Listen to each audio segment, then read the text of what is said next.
Hello नमस्कार सभी को। बैंकर्स पॉइंट में आप सभी का बहुत बहुत स्वागत है। जैसा कि आप सभी का पता है, आप सभी को पता है कि आप सभी का पेपर है आरआरबी पीओ का। तो मैं आप लोगों के लिए एक्सपेक्टेड क्वेश्चंस लाने वाला हूं। सबसे पहले क्वेश्चंस आ जाते हैं। तो ओनली फ्यू का कॉन्सेप्ट बहुत चल रहा है, तो मैं सारी चीज़ें यहाँ पे कवर करते चलूँगा। पहला क्वेश्चन आप सभी के सामने, साथ साथ में आप भी कोशिश कीजिएगा कि आप भी निकालते रहें। तो जो पहला स्टेटमेंट आपको दे रखा है, नो बाइक इज पेन, तो कैसे बनाओगे आप? नो बाइक इज पेन, तो कोई भी बाइक पेन नहीं हो सकती, हमने बना दिया। उसके बाद में बोला कि only a few pens are car, तो थोड़ा सा इसको इधर बनाते हैं, नीचे बनाते हैं। नो बाइक इज पेन, ठीक है। उसके बाद में देखो ओनली ए फ्यू का डायग्राम कैसे बनाएंगे। ओनली ए फ्यू जो होता है वो सम और सम नोट का कॉन्सेप्ट होता है, जैसा कि मैंने आपको वीडियोस में पढ़ाया हुआ है, ठीक है। तो सम और सम नोट का कॉन्सेप्ट होता है only a few pens are car, तो फ्यू पेन्स आर कार को ऐसे बनाएंगे कि कुछ पेन कार भी और कुछ पेन ऐसे भी होंगे जो क्या नहीं होंगे, कार नहीं होंगे। एफ यू का ऐसे ऐसे आप लोगों का डायग्राम बनता है। इसको मैंने डिटेल में समझाया हुआ है, डिटेल में बात नहीं करेंगे, लेकिन सीधा डायग्राम का ध्यान रखना। कैसे बनेगा ओनली एफ यू का, दोनों में कॉमन ले लिया और इसके थोड़े से पार्ट ऐसे भी होंगे जो सी नहीं हो सकते, यानी कि कार नहीं हो सकते। फिर बोला ऑल कार्स आर माइल्ड, सारी की सारी कार्स के कार क्या है, माइल्ड है। तो सारी की सारी कार को क्या बना दिया मैंने यहाँ पे, माइल्ड बना दिया। इसके बाद में आते हैं कंक्लूजन के ऊपर। पहला कंक्लूजन देखो आपको क्या बोल रहा है, all car being pen is a possibility, सारी की सारी कार पेन हो सकती हैं। बताओ अगर मैं इस पूरे कार के सर्किल को यहाँ से उठाता हूँ, पूरे सर्किल को, ऑल बोला है ना, सारे कार के सर्किल को उठाता हूँ और इस पेन के अंदर लाने की कोशिश करता हूँ, तो क्या मैं ला पाऊंगा या नहीं ला पाऊंगा? यस नो में जवाब देंगे सभी लोग। क्या मैं सारे के सारे कार्स को पेन के अंदर ला पाऊंगा? बिल्कुल ला पाऊंगा। कुछ लोग बोलेंगे सर इस वाले हिस्से में नहीं आ सकता, इसके साथ तो नेगेटिव रिलेशन है, इस वाले हिस्से में नहीं आ सकता। बिल्कुल नहीं आ सकता, लेकिन बचे हुआ जो हिस्सा उसके अंदर आ जाएगा। आपको तो पॉसिबिलिटी ट्रू कराने की कोशिश करनी है, तो ये पूरा सर्किल उठा के आप इसके अंदर ला सकते हैं, इसलिए ये पॉसिबिलिटी क्या हो जाएगी, ट्रू हो जाएगी। उसके बाद में बोला सम माइल्ड आर डेफिनेटली पेन्स, तो यहाँ पे जो डेफिनेटली होता है ना, इसका कोई लॉजिक नहीं होता है। सम माइल्ड आर पेन्स और डेफिनेटली पेन्स एक ही चीज़ है। तो क्या कुछ माइल्ड और पेन में कुछ कॉमन है? ये रहा माइल्ड और ये रहा पेन, दोनों में कॉमन है कि नहीं है? ये वाला हिस्सा बिल्कुल कॉमन है, तो ये क्या हो जाएगा, सही हो जाएगा। तो इसमें हो जाएगा both conclusion first and second is second follow. लेकिन अब इसमें एक चीज़ ध्यान दीजिएगा आप लोग, अगर मैं यहाँ पे एक क्वेश्चन में छोटा सा चेंज करता हूँ, वो एग्जाम में भी हो सकता है। जैसे इस कार की जगह मैं पेन कर दूं और पेन की जगह कार कर दूं, तब क्या होगा भाई? उस कंडीशन में क्या होगा, पेन की जगह कार कर दूं, कार की जगह पेन कर दूं। इसने बोला all pen being car is a possibility. अब बताओ सारे के सारे पेन को अगर मैं कार के अंदर ले जाना चाहूंगा, ले जा पाऊंगा? नहीं, ये वाले पेन अब कार के अंदर नहीं जाएंगे। ये बोलेंगे कहां ले जा रहे हैं, मेरा तो नेगेटिव रिलेशन इसके साथ में। इस केस में ये क्या हो जाएगा, गलत हो जाएगा। तो दोनों चीजों में फर्क समझ में आ गया होगा। बढ़े आगे, चलो नेक्स्ट क्वेश्चन के ऊपर चलते हैं। नेक्स्ट क्वेश्चन है, इससे देखो नीचे नीचे का ही रहेगा आप लोगों के लेवल, लेकिन आपको टेंशन नहीं लेनी है, यही चीज़ें आप लोगों को ध्यान में रखनी है, ठीक है। इससे नीचे नीचे ही रहेगा जो भी पूछा जाएगा, मैं आपको उससे थोड़ा सा आगे जाके बता रहा हूँ, लेकिन कॉन्सेप्ट सारे क्लियर हो जाएंगे, ठीक है। तो नेक्स्ट में देखो डायग्राम वही बनेगा पीछे वाला, तो हम पिछले वाले पेज पे जाके देख लेंगे। इसने बोला all pen can never be mild, तो ये जो कैन नेवर भी होता है ना, इसका मैं कॉन्सेप्ट यहाँ पे बता रहा हूँ, ध्यान से देख लीजिएगा अगर कल एग्जाम में आए। अगर आपको बोले all A can never B, या फिर आपको बोले सम ए कैन नेवर बी, दोनों में से कुछ भी बोले, दोनों चीजों में से अगर कुछ भी बोलता है आप लोगों को, तो आपको क्या करना है, इन दोनों में कैन नेवर बी वगैरह के चक्कर में पड़ो ही मत आप। चाहे ऑल कैन नेवर बी हो, चाहे सम कैन नेवर बी हो, आप सम नोट देख लो उसके अंदर, बस क्या देख लो, सम नोट देख लो। चाहे all A can never B हो, चाहे सम ए कैन नेवर बी हो, आप सम नोट देख लो उसमें कि सम ए कैन नॉट बी, मैं सम ए आर नॉट बी सही है या नहीं है, ये देख लेना है आप लोगों को। चाहे वो सम कैन नेवर बी हो, चाहे ऑल कैन नेवर बी हो, ठीक है। तो कैन नेवर बी को बस सम नोट मान लो और बात खत्म कर दो वहीं पे। इसने बोला all pen can never be mild, तो हम क्या बोलेंगे, some pen are not mild. आपको ये चेक करना है, इसमें क्या चेक करना है, some pen are not mild. तो देखो कुछ पेन माइल्ड नहीं हो सकते। क्या पेन का कोई छोटा सा हिस्सा ऐसा है जिसका माइल्ड के पूरे सर्किल के साथ क्रॉस रिलेशन हो? सम नोट क्या होता है, ध्यान से देख लीजिए, किसी का कंफ्यूजन हो तो मैं बताता हूँ।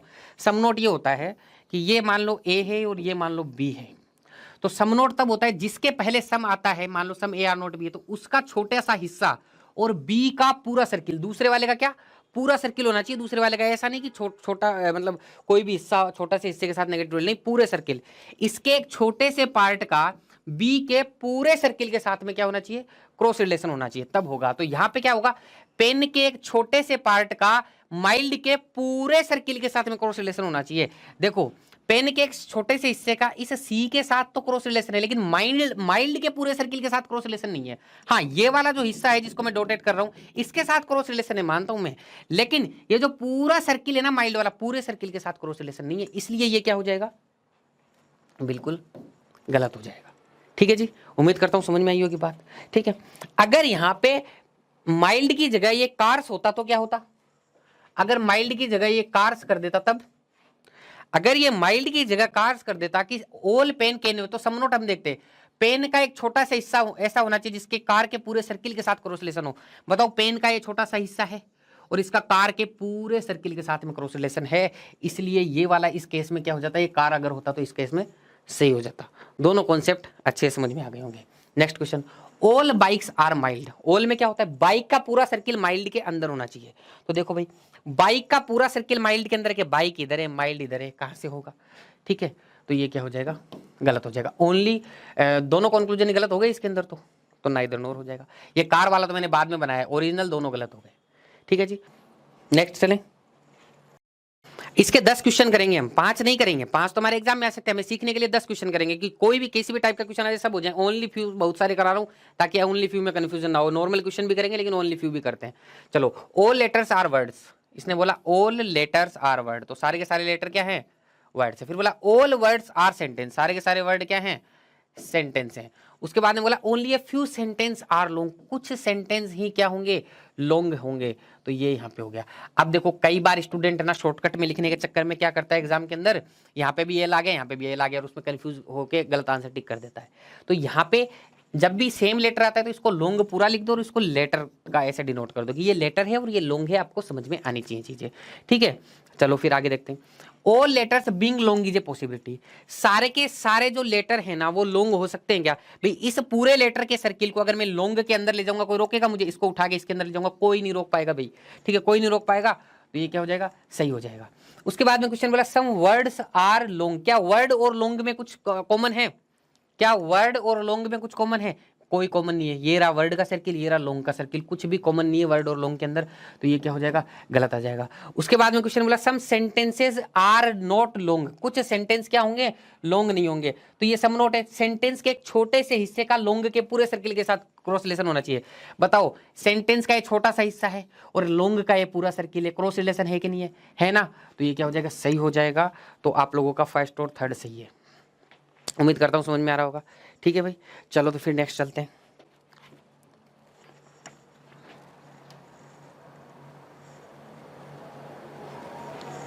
चलो भाई, ये जो मैं आपको कॉन्सेप्ट बेस पढ़ा रहा हूं ताकि आप लोगों को ना कॉन्सेप्ट ऐसे पढ़ लें कि फिर हमारे एग्जाम के अंदर हमें दिक्कत नहीं हो। मैं ऐसा करता हूं, थोड़ा सा बड़ा कर लेता हूं, ऑप्शंस हट जाएंगे ताकि आप लोगों को क्वेश्चन एटलीस्ट सही से दिखे। ये है आप लोगों के स्टेटमेंट। ठीक है, नो गेट इज ओपन, कोई भी गेट ओपन नहीं है, नो गेट इज ओपन, ये लो जी।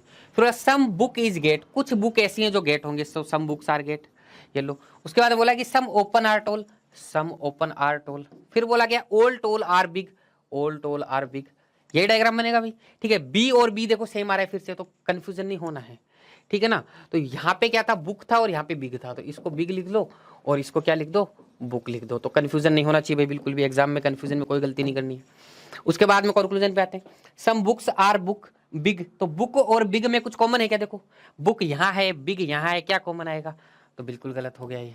सम टोल आर बुक, क्या टोल और बुक में कुछ कॉमन है, टोल ये रहा, बुक ये रहा, कहां से कॉमन आएगा, फिर से गलत है। फिर बोला नो बुक इज बिग, बताओ बुक, नो कब सही होता है, ध्यान दीजिएगा, नो बुक इज बिग का मतलब है बुक का पूरा सर्किल। एक बार नो कैसे सही होगा बता देता हूं जिसको नहीं पता है, बुक का पूरा सर्किल और बिग का पूरा पूरा सर्किल, पूरे पूरे सर्किल में क्रॉस रिलेशन होना चाहिए, इसे नहीं छोटे, पूरे पूरे सर्किल में क्रॉस रिलेशन होना चाहिए। तो यहां पे देखो, ये बुक का सर्किल, ये बिग का सर्किल। अब आप बोलोगे सर बुक के इस वाले हिस्से का और बिग के इस वाले का हिस्से का क्रॉस रिलेशन है, बिल्कुल है, लेकिन क्या पूरे पूरे सर्किल का क्रॉस रिलेशन है क्या, नहीं है, तो ये गलत हो जाएगा। लेकिन फिर ध्यान से एक छोटी सी चीज देखनी है, क्या देखना है सर, बुक बिग, बुक और बिग, जब एलिमेंट्स सेम होते हैं तो हम क्या ध्यान करते हैं, आइदर और हो सकता है। आइदर और की कंडीशन क्या होती है, पहली कंडीशन होती है एलिमेंट सेम होने चाहिए, ठीक है ना। दूसरी कंडीशन हम लोग क्या करते हैं, एक पॉजिटिव, दोनों के दोनों स्टेटमेंट क्या होने चाहिए, रॉन्ग होने चाहिए। तीसरी कंडीशन हम क्या देखते हैं, एक पॉजिटिव होना चाहिए एक नेगेटिव होना चाहिए। दूसरी ये देखते हैं, चौथी कंडीशन हम देखते हैं कम से कम एक जगह क्या आना चाहिए, सम आना चाहिए। ध्यान से देख लीजिए, किसी को नहीं पता है तो कोई कंफ्यूजन और कैसे मत चले जाना कि दोनों गलत हैं तो आइदर और हो ही जाएगा, नहीं, आपको ऐसे देखनी है। कॉम्प्लीमेंट्री पेयर वेयर का भी कोई चक्कर नहीं रखना है आप लोगों को, बस आपको ऐसे देखना है, एलिमेंट सेम होने चाहिए, दोनों के दोनों कंक्लूजन गलत होने चाहिए, पॉजिटिव नेगेटिव होना चाहिए। एक इसके अंदर होता है, अगर आप लोगों का आइदर और ओल और सम नोट में आ रहा है, ओल प्लस सम नोट वाले कॉम्बिनेशन में आ रहा है, बस और कहीं पे नहीं देखना है, वो ओल प्लस सम नोट वाले कॉम्बिनेशन के अंदर आ रहा है तो सब्जेक्ट ऑब्जेक्ट सेम होने चाहिए। सब्जेक्ट ऑब्जेक्ट क्या होने चाहिए, सेम होने चाहिए। सब्जेक्ट ऑब्जेक्ट कैसे सेम हो सकते हैं, जैसे यहां पहले बुक आ रहा है तो यहां भी पहले बुक ही लिखा होना चाहिए, यहां पहले बिग आ रहा है तो यहां बिग आना चाहिए, लेकिन ये किस कंडीशन में लागू है, सिर्फ ओल प्लस सम नोट वाले में, बाकी कहीं पे नहीं है। अगर यहां पे मैं नो बिग इज बुक कर दूंगा तो भी कोई फर्क नहीं पड़ेगा इस केस के अंदर, लेकिन ओल प्लस सम नोट में पड़ेगा। वहां अगर सब्जेक्ट ऑब्जेक्ट सेम नहीं होंगे तो क्या नहीं होगा, आइदर और नहीं होगा ओल प्लस सम नोट के अंदर, इस बात का ध्यान रख लेना भाई, ठीक है। अब इसके आगे चलते हैं, यहाँ पे इधर और होगा क्या, एलिमेंट सेम है ही, देखो दोनों के अंदर, दोनों कंक्लूजन गलत आ ही गए, एक पॉजिटिव है देखो और नीचे वाला नेगेटिव है, नो आ रहा है, तो ये भी सही हो गया। एक जगह पे सम आना चाहिए कम से कम, तो यहाँ पे सम भी आ रहा है। चारों कंडीशन फॉलो हो गई, तो फर्स्ट और थर्ड में क्या हो जाएगा, आइदर और हो जाएगा। तो देखो भाई ऑप्शन कौन सा सही है, ऑप्शन आइदर फर्स्ट और third, option number second is your answer. उम्मीद करता हूँ समझ में आया होगा, समझ में आ गया ना सभी को। चलो तो आइदर और ऐसे आ सकता है। चलो नेक्स्ट, आपके वहां पे दो दो कंक्लूजन ही आएंगे मेरे हिसाब से, ज्यादा से ज्यादा एक आधे क्वेश्चन में कोई तीन कंक्लूजन आ जाए, बाकी एक एक कंक्लूजन ही आएगा। नेक्स्ट क्वेश्चन के ऊपर चलते हैं। क्वेश्चन बोल रहा है ऑल विनर्स आर ब्लॉक्ड, ये लो जी, ऑल विनर्स आर ब्लॉक्ड। फिर क्या बोल रहा है, ऑल बाल्स, तो बॉल आ गया तो इसको ब्लॉक्ड पूरा लिख देना भाई। फिर बोला ऑल बाल्स आर प्रेस्ड, तो अभी तक प्रेस्ड नहीं आया तो आगे वाला बना लो। सम ट्रेसेज आर ब्लॉक्ड, तो ये कुछ ट्रेस ब्लॉक होंगे। फिर बोला सम प्रेसेज आर नोट विंटर्स, तो नोट विंटर्स तो देखो नीचे बना देता हूं मैं इसका, कुछ विंटर ऐसे होंगे जो क्या नहीं होंगे, एक सेकंड रुकिएगा, हाँ इसे बोला सम प्रेसेज आर नोट विंटर्स, ठीक है। तो कहां बनाऊं, यहां बना देता हूं, चलो ठीक है। कुछ प्रेसेज ऐसी होंगे जो क्या नहीं होंगे, विंटर नहीं होंगे। सम प्रेस्ड है ये भाई, प्रेसेज नहीं है, प्रेस्ड है। सम प्रेस्ड आर नॉट विंटर्स, तो कुछ प्रेस्ड मैंने विंटर नहीं है ऐसे बना दिए।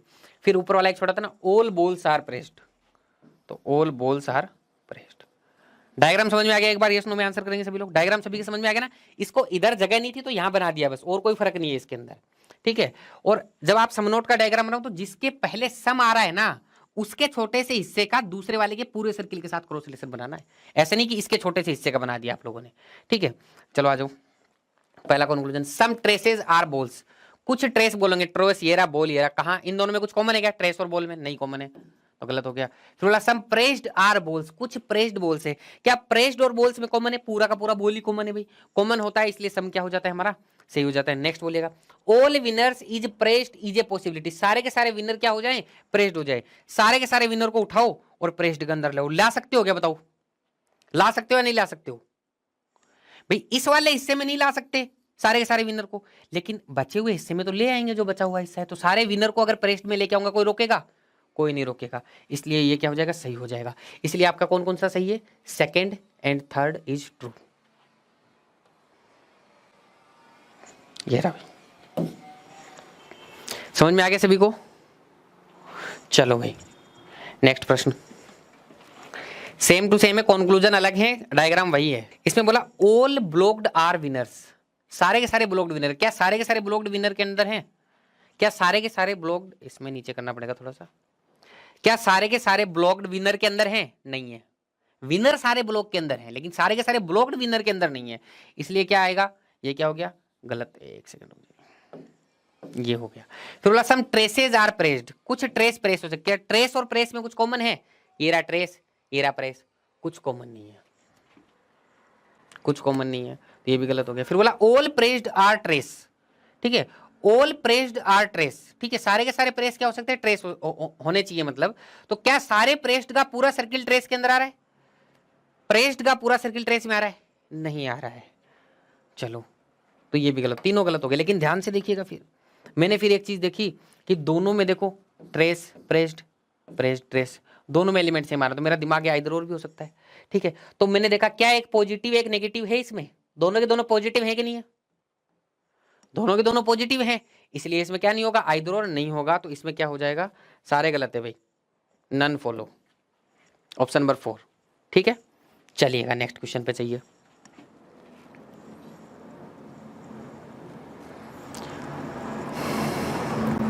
चलो नेक्स्ट क्वेश्चन करते हैं अब। इसने बोला देखो साथ साथ में आप भी करते रहो, पेन पेपर रखो और साथ साथ में करते रहो। इसने बोला no wrong is socks, no wrong is socks, कोई भी रॉन्ग क्या नहीं है, सॉक्स नहीं है। इसके बाद बोला ऑल एंट्री इज फुल, तो अभी एंट्री कुछ आया नहीं तो छोड़ दो उसको। सम सॉक्स आर जोकी, एक सेकंड रुको, थोड़ा सा इधर बनाते, जगह की थोड़ी कमी रहती है डिजिटल मीडियम में। नो रॉन्ग इज सॉक, फिर बोला ऑल एंट्री, ये अभी आया नहीं कुछ। सम सॉक्स आर जोकी, ठीक है, कुछ सॉक क्या है, जोकी है। फिर बोला सम एंट्री इज रॉन्ग, कुछ एंट्री रॉन्ग है, तो सम एंट्री इज रॉन्ग किधर बना दूं, इधर बना दूं, सम एंट्री इज रॉन्ग। फिर क्या वो एक ऊपर था ऑल एंट्री इज फुल, सारी की सारी एंट्री क्या है, फुल है, ऑल एंट्री इज फुल। अब आ जाओ सम जोकी इज रॉन्ग, क्या जोकी और रॉन्ग में कुछ कॉमन है, कुछ भी कॉमन नहीं है, cancel. Some entry is not socks, some not आ गया, तो एंट्री का छोटा सा हिस्सा और सॉक्स का पूरा सर्किल, एंट्री का छोटा सा हिस्सा और सॉक्स का पूरे सर्किल के बीच में क्रॉस रिलेशन होना चाहिए। तो बताओ एंट्री का ये छोटा सा हिस्सा और सोक का ये पूरा सर्किल, बताओ क्रॉस रिलेशन है कि नहीं है। एंट्री का ये छोटा सा हिस्सा सोक के पूरे सर्किल में क्रॉस रिलेशन है, तो ये क्या हो जाएगा, सही हो जाएगा। एक सेकंड, ये वाला नहीं, ये वाला सही हो जाएगा। फिर बोला all socks can be entry, can never भी नहीं है, ये कैन नेवर भी नहीं है, ये कैन भी है, इसका मतलब ये पॉसिबिलिटी है कि all socks can be entry. तो क्या सारे के सारे सोक्स को उठा के एंट्री में लेके जाना है, तो मैं सारे के सारे सोक को उठा के एंट्री के अंदर लेके जाऊंगा। इस वाले में हिस्से में जहां मैंने क्वेश्चन मार्क लगाया, इस वाले हिस्से में पूरे सोक के सर्किल को उठा के लेके जाऊंगा, कोई रोकेगा, कोई नहीं रोकेगा। हाँ इस वाले हिस्से में नहीं ले जा सकता मैं, लेकिन बचे हुए हिस्से में तो ले जा ही सकता हूं। इसलिए पूरे सोक के सर्किल को उठा के जब मैं इस क्वेश्चन मार्क वाले हिस्से में ले जाता हूं तो आराम से ले जा पाता हूं, इसलिए ये वाली पॉसिबिलिटी क्या हो जाएगी, सही हो जाएगी। तो कौन कौन सा सही हो गया, सेकंड और third, both second and third follow, option number third is your answer. Okay चले नेक्स्ट, चलिएगा तो फिर नेक्स्ट चलते हैं। फिर अब फिर से देखो ओनली फ्यू का देखते हैं। चलो भाई क्या बोल रहा है क्वेश्चन देखिएगा, only a few districts are cities, तो कैसे बनाओगे, ये डिस्ट्रिक्ट हो गया, ये सिटी हो गया, तो कुछ सिटी डिस्ट्रिक्ट ऐसे भी होंगे जो क्या नहीं होंगे, सिटी नहीं होंगे, ऐसे बनता है ओनली फ्यू डायग्राम। नहीं बनता है तो अभी देख लेना, ठीक है, नहीं बना पा रहे हो तो। ऑल सिटीज आर स्टेट, सारी की सारी सिटीज क्या है, state, all cities are states. फिर बोला only a few states are countries, only a few states are countries, only a few states are countries. देखो सी और सी फिर से सेम आ गया है, ठीक है, तो इसको तो CITI लिख दो, सिटी लिख दो, और ये क्या है कंट्री, COUN लिख देता हूं इसको शॉर्टकट के अंदर। फिर बोला नो कंट्रीज आर कंटिनेंट्स, तो नो कंट्रीज आर कंटिनेंट, तो यहां बना देता हूं नो कंट्रीज आर कंटिनेंट्स, ठीक है। चलो तो इतना हमारा डायग्राम बन गया। अब कंक्लूजन पे आ जाओ, देखो बड़ा इजी है। Some cities can be countries, can never भी नहीं है, कैन भी है, तो कहीं कैन नेवर भी मत समझ लेना इसको, ठीक है, कहीं वैसे कराओ, सम नोट कराओ। सम सिटीज कैन बी कंट्रीज, तो कुछ सिटी का हिस्सा उठा के हमें किस में लेके जाना है, कंट्रीज में लेके जाना है, पूरा नहीं लेके जाना है, सम पॉसिबिलिटी में छोटा सा हिस्सा लेके जाना है। तो सिटीज कहाँ है, सिटीज ये रहा, सिटीज का अगर मैं छोटा सा हिस्सा उठा के कंट्रीज में ले जाने की कोशिश करूंगा तो ले जा पाऊंगा क्या, आराम से ले जा पाऊंगा, कोई दिक्कत नहीं, कोई नेगेटिव रिलेशन नहीं है इनके बीच में, तो ये क्या हो जाएगा, सही हो जाएगा। फिर बोला नो डिस्ट्रिक्ट्स आर कंटिनेंट्स, ठीक है, कोई भी डिस्ट्रिक्ट कंटिनेंट नहीं है, डिस्ट्रिक्ट्स का पूरा सर्किल और कंटिनेंट का पूरा सर्किल, क्या दोनों के बीच में क्रॉस रिलेशन है, पूरे पूरे सर्किल के बीच में दिख रहा है, नहीं है क्रॉस रिलेशन, इसलिए क्या हो जाएगा, ये वाला क्या हो जाएगा, गलत हो जाएगा। तो ओनली कंक्लूजन फर्स्ट फॉलोस, ठीक है जी, मैं उम्मीद करता हूं समझ में आ रहा होगा। नेक्स्ट क्वेश्चन के ऊपर चलते हैं।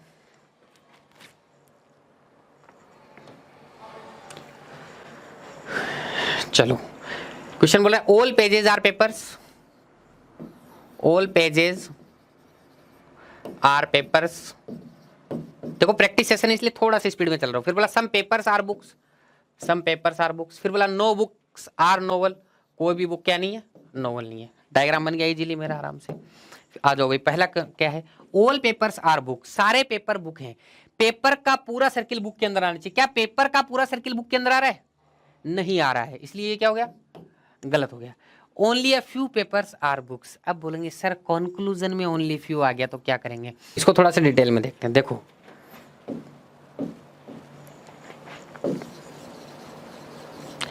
ओनली अ फ्यू जब कंक्लूजन में आता है तो क्या देख, ओनली अ फ्यू क्या होता है, सम और सम नोट का कॉम्बिनेशन होता है।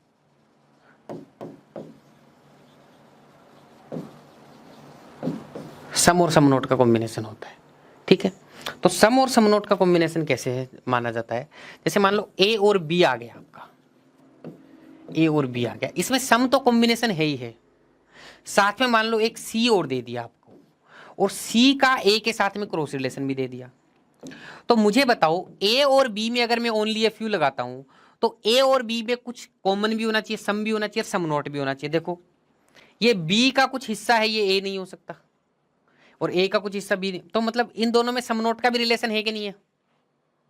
सम नोट का भी रिलेशन है, सम का भी रिलेशन है, ठीक है ना। तो जब आप लोगों का कोई भी दो एलिमेंट दिए गए होते हैं उसमें सम और सम नोट दोनों का कॉम्बिनेशन हो, तभी ओनली ए फ्यू किस में सही हो सकता है? कंक्लूजन में सही हो सकता है। अब आपको देखिए only a few papers are book, तो पेपर और बुक में सबसे पहले देखो सम का कॉम्बिनेशन है, सम तो है। क्या पेपर और बुक के अंदर सम नोट है? क्या कुछ पेपर ऐसे हैं जिसको बुक नहीं हो सकते? ऐसा कोई रिलेशन है? नहीं है ना, ऐसा कोई रिलेशन नहीं है सम नोट का, तो ये क्या हो जाएगा? गलत हो जाएगा। ठीक है जी, ठीक है, तो ये क्या हो जाएगा? यहाँ पे गलत हो जाएगा, इसमें आइदर और नहीं होना चाहिए। ठीक है, अगर मान लो अब मैं इस क्वेश्चन को थोड़ा सा चेंज कर रहा हूं, नॉर्मल क्वेश्चन की तरह सही है। अब मान लो मैं एक ऐसा स्टेटमेंट और ऐड कर देता इसमें कि नो पेजेस आर बुक्स, ठीक है, तो इन पेजेस का इन बुक्स के साथ क्या हो जाता? क्रॉस रिलेशन हो जाता। इस केस में बताओ ओनली ए फ्यू सही होता गलत होता? इस केस में क्या होता? सम का रिलेशन तो है ही है पेपर और बुक्स के अंदर, और सम नोट का हो जाता। देखो ये पेपर का एक छोटा सा हिस्सा ये वाला है जो पेज है, वो क्या नहीं है? बुक नहीं है, ठीक है, इसलिए सम भी हो जाता, सम नोट भी हो जाता। तो इस वाले केस के अंदर क्या हो जाता? ये इस वाले केस में से लगा रहा हूं, इस वाले केस में सही हो जाता। ठीक है जी, उम्मीद करता हूं समझ रहे होंगे। ठीक है, आगे बढ़े। मतलब ये है कि जब भी आप लोगों का only a few paper are books आ जाए ना, तो आप देख लेना कि some papers are book and some papers are not book, दोनों सही होंगे ना, ये दोनों सही होंगे तब ये सही होगा, नहीं तो नहीं होगा। ठीक है, चलो आगे बढ़ते हैं फिर।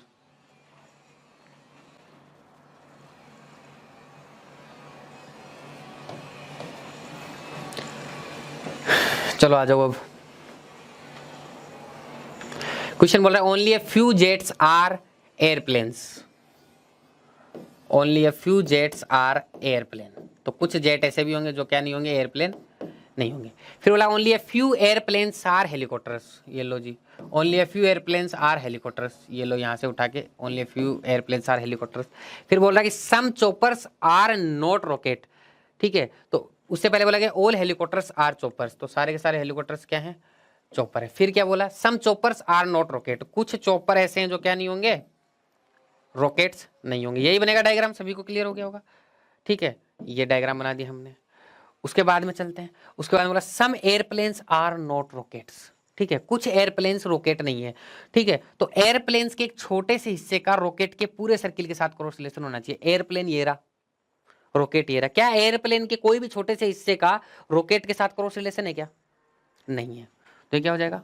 गलत हो जाएगा। ऑल जेट्स आर चॉपर, सारे के सारे जेट्स चॉपर के अंदर आने चाहिए। ये रे जेट्स, ये रे चॉपर, क्या सारे जेट्स चॉपर के अंदर आ रहे हैं? नहीं आ रहे, दोनों गलत हो गए भाई। ठीक है, नेक्स्ट चलते हैं फिर। चलो, तो यहां तक मैंने सिलोजिज्म के 10 क्वेश्चन करा दिए, इन्हीं में से आएगा। एक क्वेश्चन इसमें रह गया जो मैं अभी करा देता हूं। ठीक है, एक क्वेश्चन मैं मेरी तरफ से ही बना के करा देता हूं। ठीक है, only A are B, only अगर आ जाए सिंपल तो उसको कैसे करेंगे हम लोग?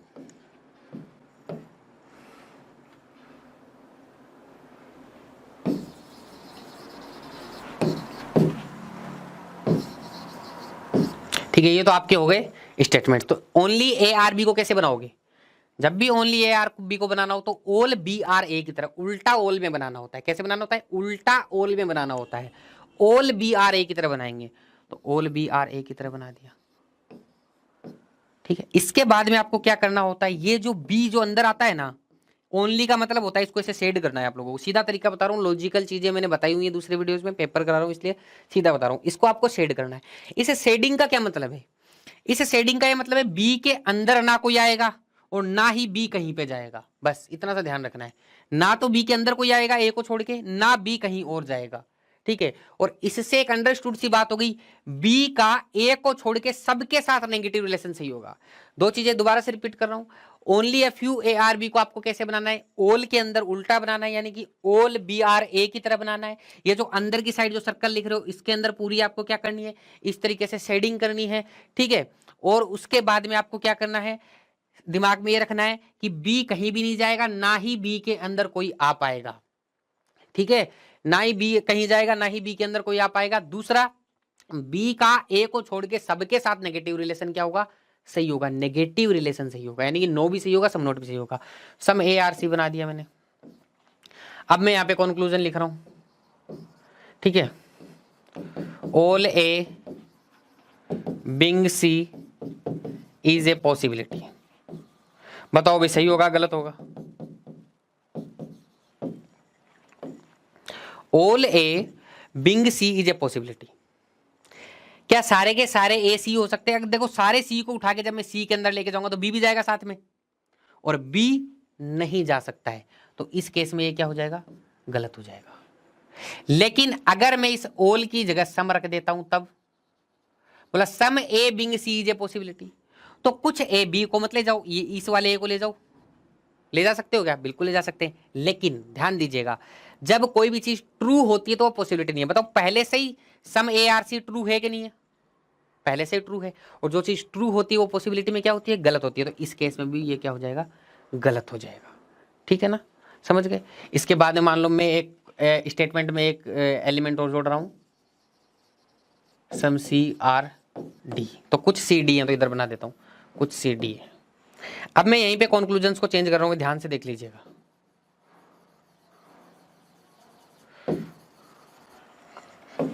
मैंने यहां पे लिख दिया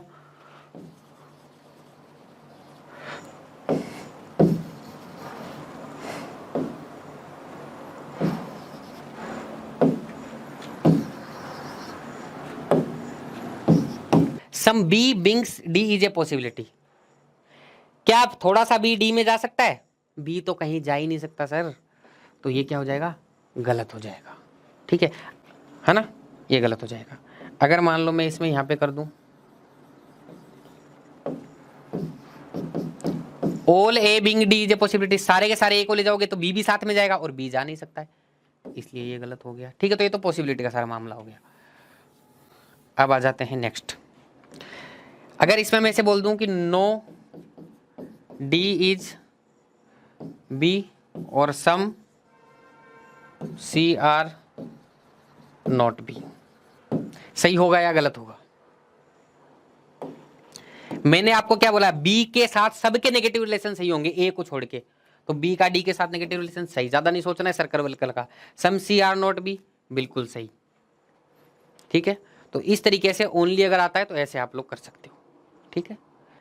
अब बात आती है कोडिंग डिकोडिंग की, तो मैं थोड़ा सा पहले कोडिंग डिकोडिंग का कॉन्सेप्ट के ऊपर बात कर लेता हूँ। 2-3 मिनट लूंगा आप लोगों की, 2-3 मिनट में हम लोग कॉन्सेप्ट के ऊपर बात कर लेंगे, ठीक है। कोडिंग डिकोडिंग के अंदर कोडिंग डिकोडिंग में 3 कॉन्सेप्ट होते हैं। पहला कॉन्सेप्ट होता है अलोन, यानी अकेला होना। दूसरा कॉन्सेप्ट होता है कॉमन, यानी कि कॉमन होना। तीसरा कॉन्सेप्ट होता है डजंट एग्जिस्ट। जिसको बिल्कुल भी नहीं आता वो भी सीख के चला जाएगा, 5 मार्क्स का टॉपिक है ये अभी इसी क्लास से, ठीक है। तो अलोन, कॉमन और doesn't exist. Chinese coding decoding ही आनी चाहिए, तो वही मैं बता रहा हूँ, ठीक है, ज्यादा संभावना उसी की है। अलोन, कॉमन और डजंट एग्जिस्ट। अलोन का मतलब अगर वर्ड अलोन है, अगर वर्ड अकेला है तो कोड भी क्या होगा, अकेला होगा। लेकिन कॉमन वाले में 2 स्टेप करनी है, कई लोग एक स्टेप करना भूल जाते हैं, स्टेप 1 एंड स्टेप 2। स्टेप 1 में क्या करना है, अगर वर्ड कॉमन है तो कोड भी कॉमन देखना है, कोड भी कॉमन देखना है उन 2 सेंटेंस में, जहां जहां पे कॉमन है वहां पे। स्टेप 2 में आपको ये करना है कि स्टेप 2 के अंदर आपको ये देखना है कि जो कोड आपने जिन जिन स्टेटमेंट में कॉमन लिया है, ध्यान से सुनिएगा, जो कोड आपने जिन जिन स्टेटमेंट्स में कॉमन लिया है उनके अलावा किसी और जगह नहीं आना चाहिए, वो कहीं और तो नहीं आ रहा, तो स्टेप 2 में उसको चेक करना है। अभी मैं एग्जांपल के थ्रू बताऊंगा, तो एक एक चीज समझ। डजंट एग्जिस्ट, मान लो कोई ऐसे वर्ड का कोड आप लोगों को पूछ लिया गया जो आपके ऊपर वाले किसी जो क्वेश्चन का स्टेटमेंट है वहां पे दिया ही नहीं गया है, वहां पे अगर दिया ही नहीं गया, अगर उस वर्ड का आप लोगों को कोड पूछ लिया जाए तो उसका वही कोड हो सकता है जो क्वेश्चन के किसी कोड में नहीं हो। मैं तीनों के एग्जांपल एक बार लेके बताता हूं। यहाँ पे मेरे सामने एक क्वेश्चन है, क्वेश्चन को छोड़िएगा आप लोग, सिर्फ ये इसके ऊपर आ जाओ, ये क्या लिखा हुआ है। इसको ऐसे लिख सकते हैं कोड में, इसको ऐसे लिख सकते हैं, इसको ऐसे लिख सकते हैं, इसको ऐसे लिख सकते हैं। तो यहाँ पे मैं आप लोगों को एग्जाम्पल बताऊँ। सबसे पहले अलोन का एग्जाम्पल देखते हैं।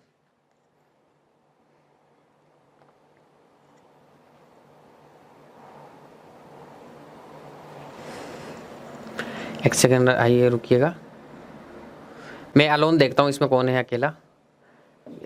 ये बताओ दे, अगर आपको दी का कोड निकालना है तो और कहीं पे आ रहा है, ये इसमें भी नहीं आ रहा, इसमें भी नहीं आ रहा, इसमें भी नहीं आ रहा, बताओ कहीं और आ रहा है? नहीं आ रहा। ये अकेला है तो इसमें अलोन का कॉन्सेप्ट, ये अकेला है तो इसका कोड भी अकेला होना चाहिए।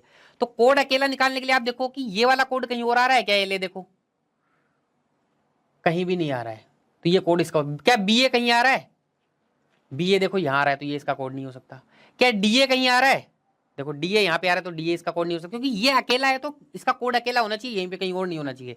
जी ए देखो ऊपर आ गया, नहीं हो, तो इसका कोड क्या हो गया, एल ए हो गया। ठीक है, तो इसका मतलब अकेला होगा तो उसका कोड आपको अकेला ऐसे देखना है, बाकी कोड काट दो जो दूसरी जगह पे आ रहे हैं, तो अकेला देख लो। अब कॉमन देखते हैं। कॉमन में देखो, जैसे आपको देखना है, आपको गोइंग का कोड निकालना है, ये कॉमन है दोनों, यहां पे भी गोइंग आ रहा है और यहाँ पे भी गोइंग आ रहा है। इन दोनों के अंदर आप कॉमन देखो, अब कौन कौन से कोड कॉमन आ रहे हैं। क्या एच ए कॉमन आ रहा है? नहीं आ रहा सर, काट दिया। क्या जी ए कॉमन आ रहा है? नहीं आ रहा सर, काट दिया, ये भी नहीं हो सकता। क्या एम ए कॉमन आ रहा है? बिल्कुल आ रहा है, एम ए हो सकता है। क्या सी ए कॉमन आ रहा है? नहीं आ रहा, तो ये नहीं हो सकता। क्या के ए कॉमन आ रहा है? आ रहा है। अब कई बार एग्जामिनर क्या करता है, ऐसे देगा आइदर एम ए और के ए, और हम एक्साइटमेंट में क्या करते हैं, उसको बिना सोचे समझे लगा के आ जाते हैं।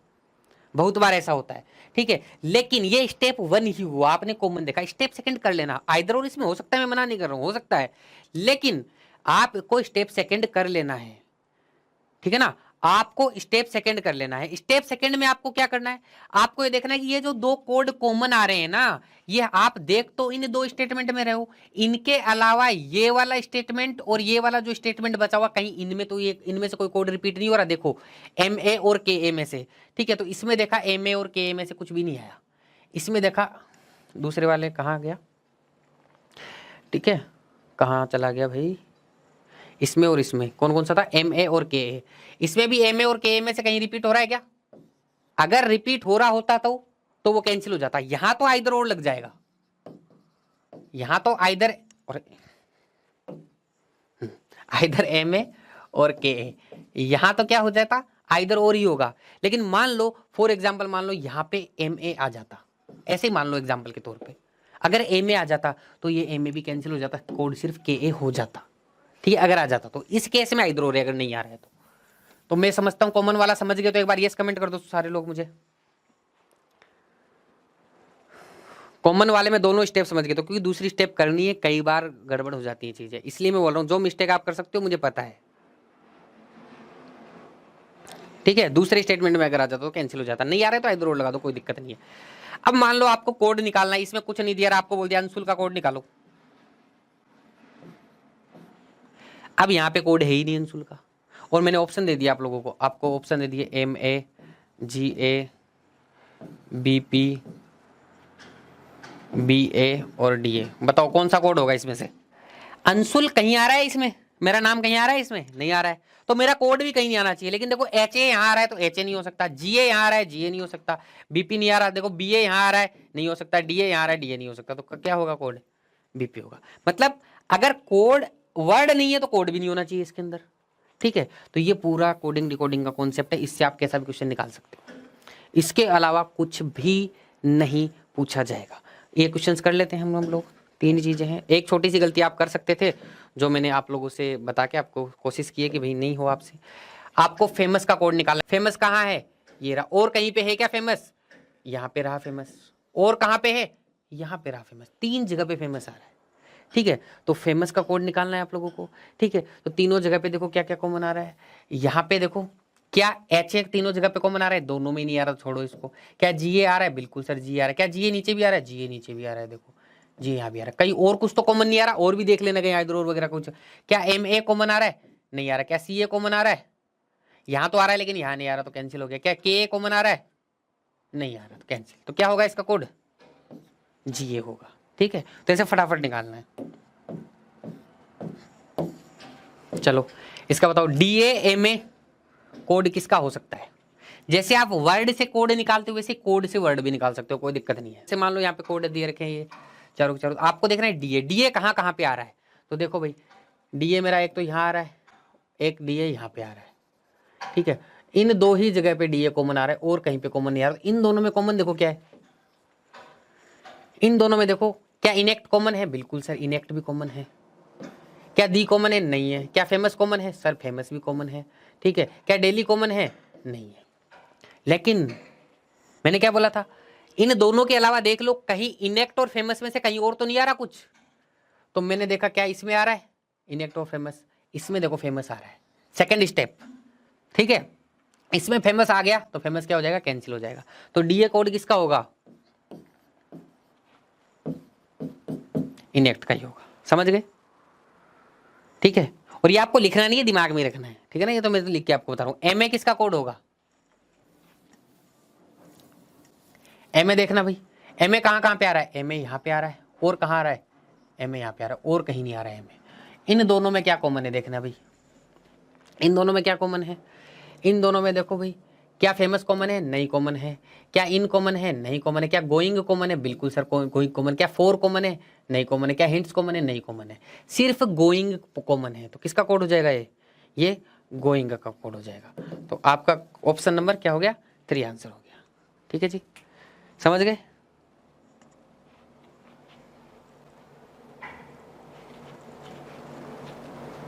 एक सेकंड, सॉरी, मैंने इन दोनों में कॉमन देख लिया, आपको इन दोनों में कॉमन देखना है। क्या फेमस कॉमन है? एक सेकंड, MA का कोड निकालना है ना, MA वहाँ पे और यहाँ पे। तो क्या फेमस कॉमन है? नहीं है। क्या इन कॉमन है? नहीं है। क्या गोइंग कॉमन है? बिल्कुल। कोई क्या फोर कॉमन है? नहीं है। हिंट्स भी कॉमन है, देखो गोइंग और हिंट्स दोनों कॉमन है, ठीक है। तो अब आपको स्टेप सेकंड करना है। क्या हिंट्स और गोइंग में से कहीं और आ रहा है क्या? कोई इसमें आ रहा है, इसमें आ रहा है? नहीं आ रहा। तो हिंट्स और गोइंग में से कुछ भी हो सकता है, ठीक है। तो सबसे पहले देखो गोइंग कहाँ है, क्या आंसर करोगे इसमें? ये जो MA है इसका कोड हिंट्स भी हो सकता है और गोइंग भी हो सकता है। तो इसमें आंसर क्या करोगे बताओ? मैंने थोड़ा सा वो पिछले वाले जो पिछले वाला कोड था उसी के हिसाब से कॉमन देख लिया था। क्या करोगे? क्या इसका कोड निकाल सकते हो? इसका कोड देखो इनेक्ट हिंट्स भी हो सकता है, इनेक्ट गोइंग भी हो सकता है। तो क्या करोगे? कैन नॉट बी डिटरमाइंड, ठीक है। लेकिन कई बार क्या करता है, इस इनेक्ट हिंट की जगह कर लो इलेक्ट इन, ठीक है। और इसमें ऐसे बोलता है DA MA,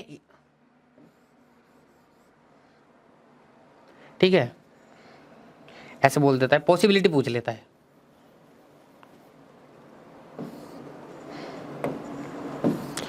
code for DA MA can be.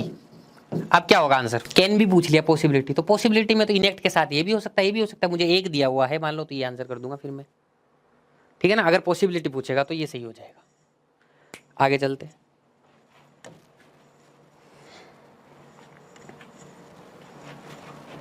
देखो हिंट कहाँ कहाँ पे आ रहा है, एक यहाँ पे आ रहा है और एक यहाँ पे आ रहा है, ठीक है। तो हिंट और कहीं पे आ रहा है कि नहीं आ रहा? तो इन दोनों में कॉमन क्या क्या है?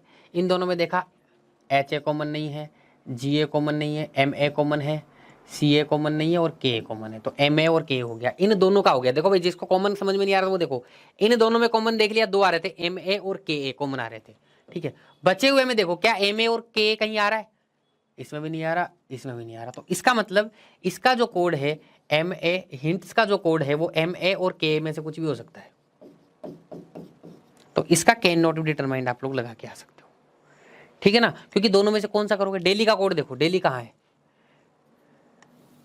डेली देखो इन दोनों में आ रहा है, डेली का कोड देखना एक बार। इसमें देखो एक चीज़ और बताऊंगा मैं, आप लोगों को ध्यान से समझ लीजिए उसको। डेली यहाँ पे इन दोनों पे आ रहा है, डेली यहाँ पे आ रहा है। तो डेली में कॉमन देखो, क्या LA कॉमन आ रहा है? नहीं आ रहा। क्या BA कॉमन आ रहा है? बिल्कुल BA आ रहा है। क्या DA कॉमन आ रहा है? नहीं आ रहा। क्या GA कॉमन आ रहा है? नहीं आ रहा। तो इसका कोड आपका क्या है? BA है। अब कई बार क्या होगा, कैन नॉट बी डिटरमाइंड दिया ही नहीं हुआ होगा, ठीक है ना। और यहाँ पे MA BA नहीं दिया होगा, यहाँ पे दिया होगा HA BA, और यहाँ पे कुछ दिया होगा नन ऑफ दिस। यहाँ पे मान लो कुछ और कोड दिया होगा FABA। अब क्या करोगे, जब ऑप्शन में कैन नॉट बी डिटरमाइंड नहीं हो तो BA के साथ किसी भी एक का कॉम्बिनेशन दिया हुआ उसी को सही कर दो। से BA के साथ यहाँ के A का कॉम्बिनेशन दिया हुआ इसको सही कर देना, ठीक है। BA के साथ में MA और KA में से किसी का भी कॉम्बिनेशन सही कर देना, ठीक है। अगर आप लोगों को नीचे कैन नॉट बी डिटरमाइंड नहीं दिया गया हो तो। नेक्स्ट क्वेश्चन,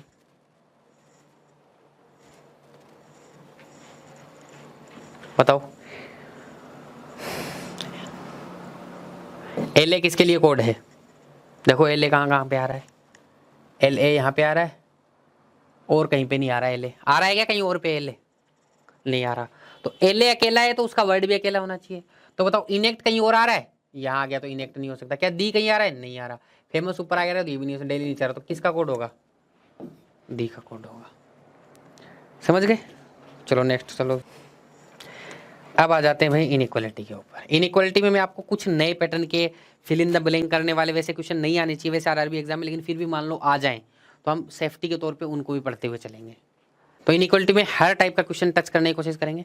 इनइक्वालिटी में तो आप वैसे ही मास्टर्स हो हमारे ओपन गेट क्लोज गेट से, लेकिन फिर भी हम कोशिश करते हैं कुछ क्वेश्चन कर लें अगर कहीं पर कोई डाउट हो तो। देखो भाई सीधा कंक्लूजन देखना है हमें, और कुछ देखना ही नहीं है, सीधा कंक्लूजन देखना है। जैसा कि मैंने आपको मेरे पुराने वीडियोस में बताया, सीधा कंक्लूजन देखना है। दोनों एलिमेंट सेम है और एक जगह इक्वल टू आ रहा है तो क्या करना है? दोनों को मर्ज कर लेना है। आइदर और हो सकता है ना, इसमें दोनों को मर्ज कर लेना। दोनों को मर्ज करके चेक कर लो कि ये सही है गलत है। R से M जाना है, किसी भी गेट पे बराबर साथ नहीं छोड़ना चाहिए। तो R से M कहाँ आएगा? R से M यहाँ से आ पाएगा, ठीक है। तो R से P चला गया, बराबर ने साथ नहीं छोड़ा। P से C चला गया, बराबर ने साथ नहीं छोड़ा, ठीक है। और C से M चला गया, बराबर ने साथ नहीं छोड़ा। ये सही हुआ कि नहीं हुआ? अगर ये सही हो गया तो इसमें क्या आ जाएगा? आइदर और आ जाएगा। अगर ये गलत होता तो आइदर और नहीं होता, फिर हम इंडिविजुअली चेक करते, ठीक है।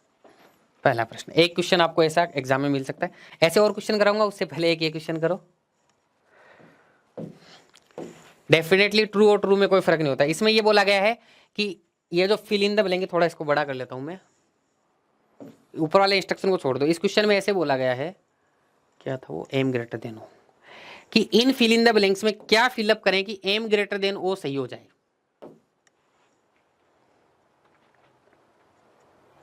एम ग्रेटर देन ओ सही हो जाए तो आप कैसे कैसे दिमाग लगाओगे इसके अंदर?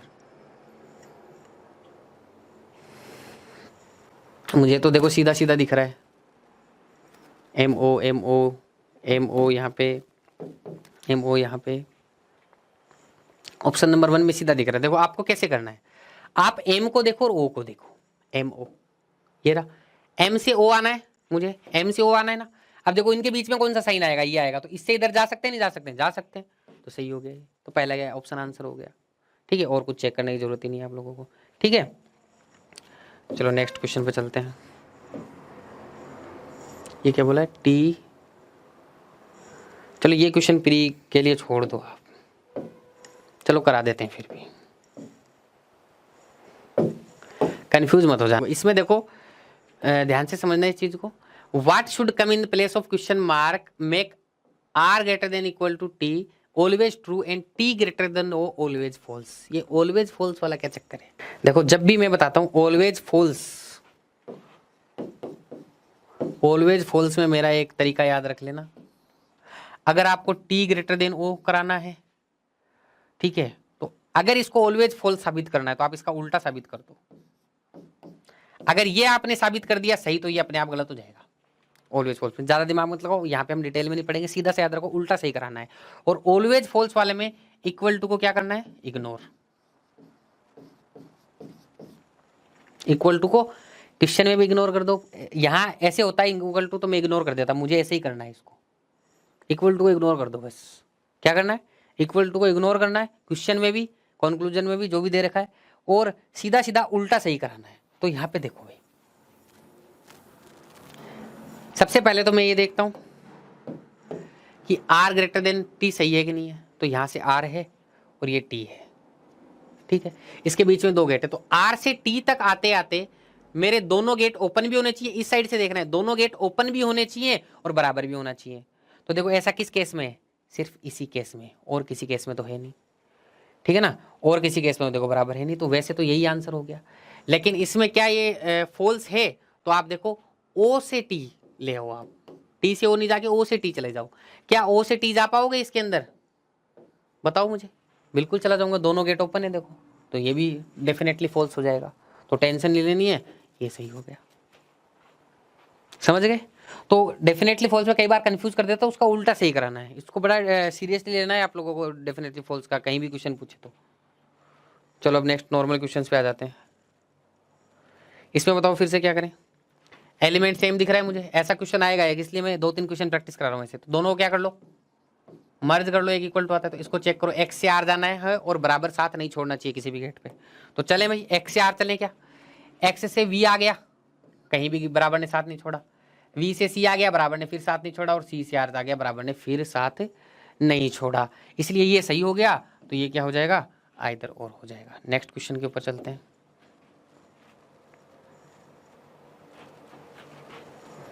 चलो भाई यहाँ क्या आएगा, ये ऐसे क्वेश्चन इसलिए करा रहा हूँ, आजकल एक आधा क्वेश्चन पूछ लेता है ऐसा क्वेश्चन। इसमें देखो क्या क्या सही कराना है, आप b greater than equal to E और a ग्रेटर देन d, ये आपको ट्रू कराना है।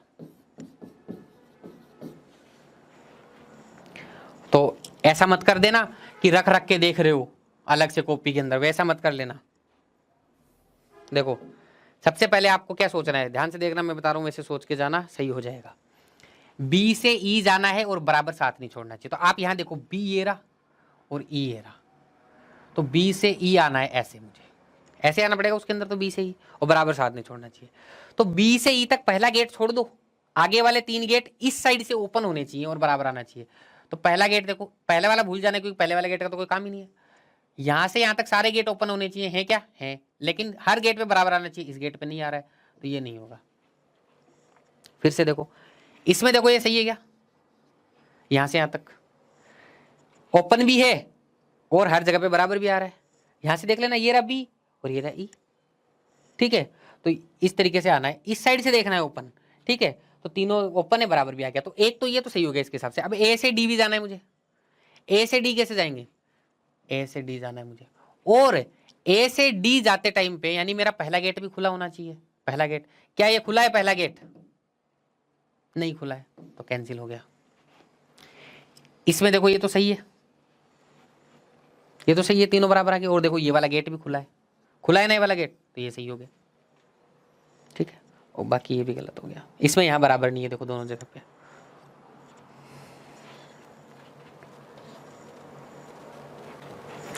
चलो नेक्स्ट प्रश्न के ऊपर आ जाओ। Q से J जाना है और एक गेट पे बराबर साथ छोड़ना चाहिए भाई। जब लेस देन होता है या ग्रेटर देन होता है तब तो एक गेट पे बराबर साथ छोड़ना चाहिए, और ग्रेटर देन इक्वल टू होता है, लेस देन इक्वल टू होता है, तो बराबर साथ नहीं छोड़ना चाहिए, ठीक है। कम से कम एक गेट पे छोड़ना चाहिए। तो Q से J जाना है और कम से कम एक गेट पे बराबर साथ छोड़ना चाहिए, ऐसे नहीं कि हर गेट पे आ रहा है। Q से J जाओ भाई, ठीक है, तो J ये रहा, तो Q से R आ गए, ठीक है ना, आर से बी आर से एक्स आ गए, और एक्स से एल आ गए, और एल से बी आ गए। देखो बराबर ने भी साथ छोड़ दिया है गेट पे, तो ज्यादा दिमाग लगाने की जरूरत नहीं है अब, ठीक है। बी तक आ गए, और बी से देखो ये जे चला गया, हमें सही हो गया। एक्स से सी जाना है मुझे, ठीक है। एक्स से सी किसके थ्रू जाओगे, बी के थ्रू जाओगे, ठीक है। एक्स से एल आ गया, एल से बी आ गया, देखो बराबर ने भी साथ छोड़ दिया, तो कोई दिक्कत ही नहीं है। फिर देखो बी से सी भी आ गया, तो ये भी सही हो गया। बोथ कंक्लूजन आर ट्रू, ठीक है। चलो नेक्स्ट,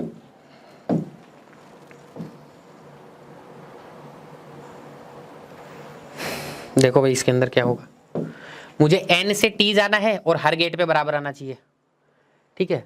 तो भाई मैं n से चलना स्टार्ट किया, कहीं भी जा सकता हूँ क्या n से, मैं n से तो मैं कहीं भी नहीं जा सकता हूँ, तो गलत हो गया।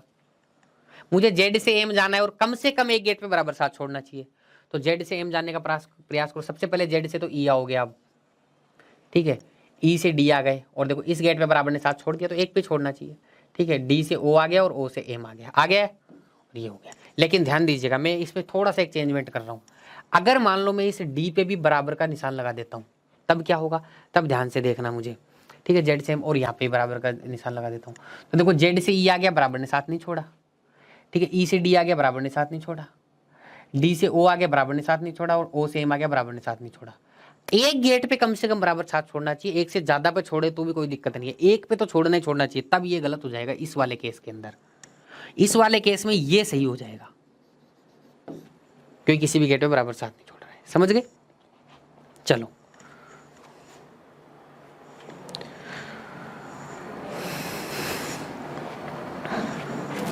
नेक्स्ट प्रश्न आ जाओ भाई, ये अच्छे से समझना है इस क्वेश्चन को भाई, करो फटाफट।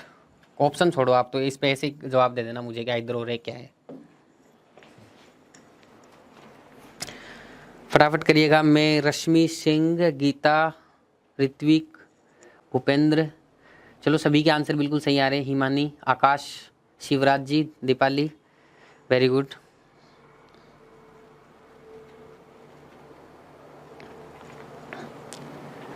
अभी हमारा एक टॉपिक और बचा हुआ है, ध्यान से पढ़ के जाएंगे हम लोग उसको भी।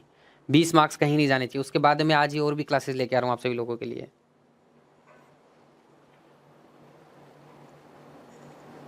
वन आ रहा है, वेरी गुड।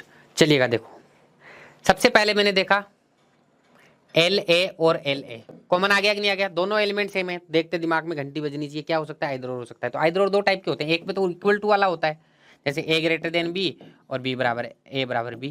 तो हम क्या कर लेते हैं, ए ग्रेटर देन ए ऐसे कर लेते हैं हम लोग, ठीक है ना। तो इसमें वो नहीं चलेगा, इसमें एलिमेंट तो सेम है। इसमें क्या होती है कंडीशंस, ध्यान से समझिएगा। पहला एलिमेंट सेम होना चाहिए, ठीक है, एलिमेंट सेम। दूसरा, तीनों साइन आने चाहिए, greater than, less than and equal to. एक एलिमेंट सेम का भी एक छोटा सा अलग कॉन्सेप्ट होता है, वो शायद आपके एग्जामिनर नहीं करेगा आपके साथ, लेकिन बाय द वे कर दे तो मैं बता दूंगा क्लास के अंदर, ठीक है, लास्ट के अंदर। कई बार एलिमेंट सेम दिखते नहीं है लेकिन एलिमेंट सेम होते हैं, तो कई लोग ऐसे ही बोल देते हैं कि एलिमेंट सेम नहीं होते तो भी आइदर और लगता है, ठीक है ना। तो वो भी चीज़ मैं बता दूंगा, लेकिन इस क्वेश्चन के बाद में। तो तीनों के तीनों साइन होने चाहिए, ठीक है। तीसरा क्या होना चाहिए? अब तीसरा, लोग कितने लोग ये करते हैं कि सर दोनों कंक्लूजन गलत है तो आइदर और हो जाएगा? कितने लोग करते हैं? यस और नो में जवाब दो एक बार, उसके बाद में मैं बताऊंगा आप लोगों को। यहाँ पे एक मिस्टेक बहुत स्टूडेंट करते हैं।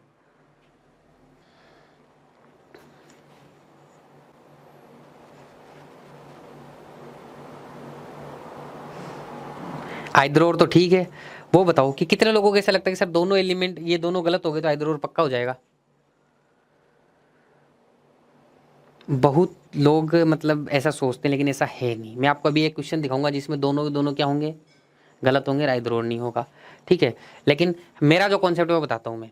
ये तीन कर लिया आपको, अब आपको क्या करना है, अब आपको एल से ए जाके देखना है और ए से एल वापस आके देखना है, यानी कि आपस में आके देखना है, एल से ए से एल, दोनों साइड में किधर से किधर भी नहीं पहुंचना चाहिए, तभी आइदर और होगा। अगर पहुंच गया तो आइदर और नहीं होगा। ये परफेक्ट कॉन्सेप्ट है, ठीक है ना, ठीक है। क्योंकि इसमें अगर डीपली हम लोग जाएंगे तो मैं बताऊंगा कि रिलेशन नहीं होना चाहिए, उन सब में नहीं जाते, मैं आपको सीधा जुगाड़ बता रहा हूँ।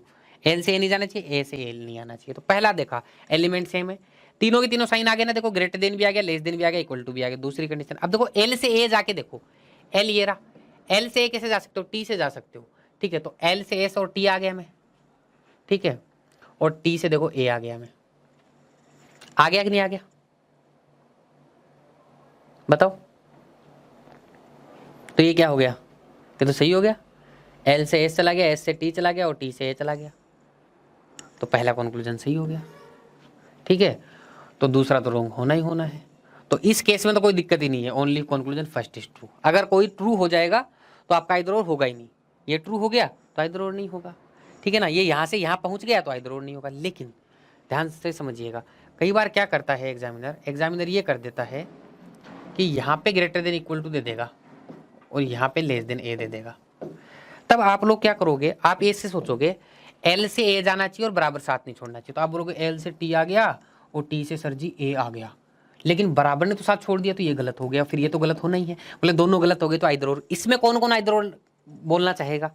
इसमें आइदर और नहीं होगा, लेकिन ये दोनों कंक्लूजन गलत हैं, फिर भी आइदर और नहीं होगा। तो आपको कैसे देखना है, एल से ए नहीं जाना चाहिए, ए से एल नहीं जाना चाहिए, तब आइदर और कैसे कैंसिल होता? आइदर आप ऐसे सोचते, देखो एल से ए आ गया मैं तो आइदर और नहीं होगा, सर ने बोला था, तो दोनों नाइदर नोर हो जाएगा इस केस में, ठीक है। इस केस में पहला ट्रू हो जाएगा, इस केस में नाइदर नोर, नॉट आइदर और, ठीक है ना, समझ गए इस बात को। चलो इसी क्वेश्चन आगे आ जाएगा वैसे तो। और अरे ये क्या कर दिया मैं, मिटा क्यों रहा हूँ।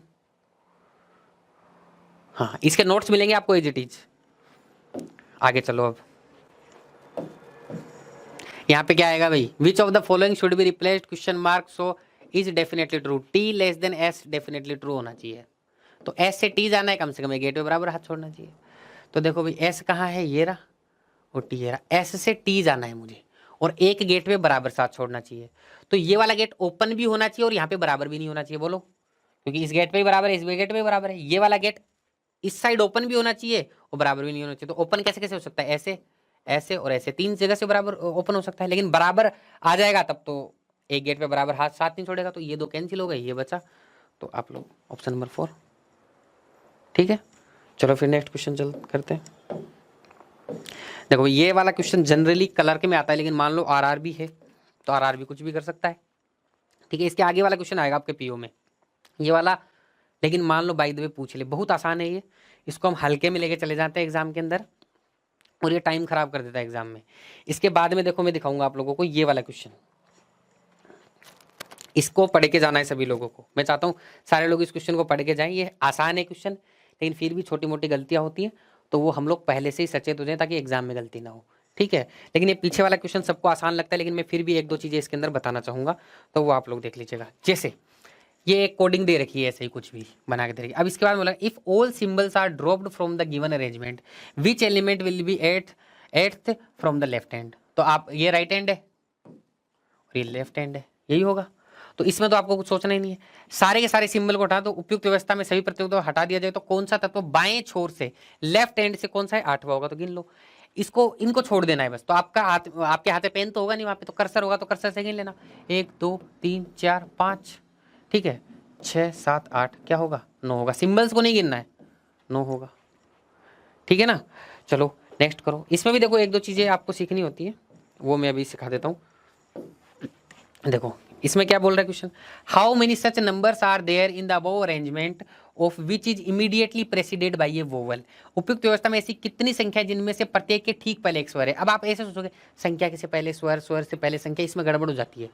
आपको एक छोटी सी चीज अपने पेपर के ऊपर लिखनी है, बस वही मैं बताने के लिए आया हूँ, ताकि टाइम नहीं खराब हो, कंफ्यूजन में चीजें गलत ना हो जाए, मतलब बाई मिस्टेक से। तो इसने बोला कि ऐसी कितनी संख्याएं हैं, यानी नंबर्स हैं, जिनके ठीक पहले एक स्वर है, स्वर यानी वोवल है, ये लो। तो आपको वोवल और नंबर का कॉम्बिनेशन चाहिए, पहले वोवल फिर नंबर। आप ऐसे देखो, तो ये वोवल है, उसके आगे नंबर है क्या, नहीं है। और कहाँ है वोवल, ये वोवल और नंबर है, एक कॉम्बिनेशन तो ये बैठ गया। और कहाँ है वोवल, ढूंढा ढूंढा, ये रहा वोवल एक, इसके आगे नंबर है क्या, नहीं है। एक ये रहा वोवल, इसके आगे नंबर है, और है ही नहीं कुछ, ये लो, 2 कॉम्बिनेशन हो गए। ये लिख लेना, लेकिन इससे बहुत फायदा होता है, मैं बता रहा हूँ। ऐसे दूसरे क्वेश्चन आएंगे तो भी फायदा होगा उसके अंदर। नेक्स्ट आ जाओ, नेक्स्ट क्वेश्चन देखिएगा। बोल रहा है उपयुक्त व्यवस्था में ऐसे कितने व्यंजन है, यानी कि कॉन्सोनेंट्स, जिनमें से ठीक बाद एक व्यंजन है। यानी क्या है, कॉन्सोनेंट और कॉन्सोनेंट के बाद कॉन्सोनेंट, कॉन्सोनेंट का कॉम्बिनेशन देखना है आपको। अभी ऐसे सोचोगे दिमाग में, कॉन्सोनेंट के देखते हैं, कॉन्सोनेंट के बाद में पहले, तो कंफ्यूजन हो सकता है। देखो कॉन्सोनेंट कॉन्सोनेंट लगातार आनी चाहिए, बस ऐसे सोचोगे तो जल्दी आंसर निकलेगा सोचने में। देखो ये तो कॉन्सोनेंट के बाद में कॉन्सोनेंट नहीं आ रहा, इसके बाद में भी नहीं आ रहा, इसके बाद में तो वोवल आ रहा नहीं आ रहा। एक देखो कॉन्सोनेंट के बाद में कॉन्सोनेंट ये आ रहा है, इसके बाद में देखो एक कॉन्सोनेंट के बाद में कॉन्सोनेंट ये आ रहा है, इसके बाद में देखा और कोई ये भी नहीं दिख रहा कॉम्बिनेशन, कुछ नहीं दिख रहा। तो कितने आएंगे, इसमें भी 2 आएंगे कॉम्बिनेशन। चलो तो आगे बढ़ते हैं फिर।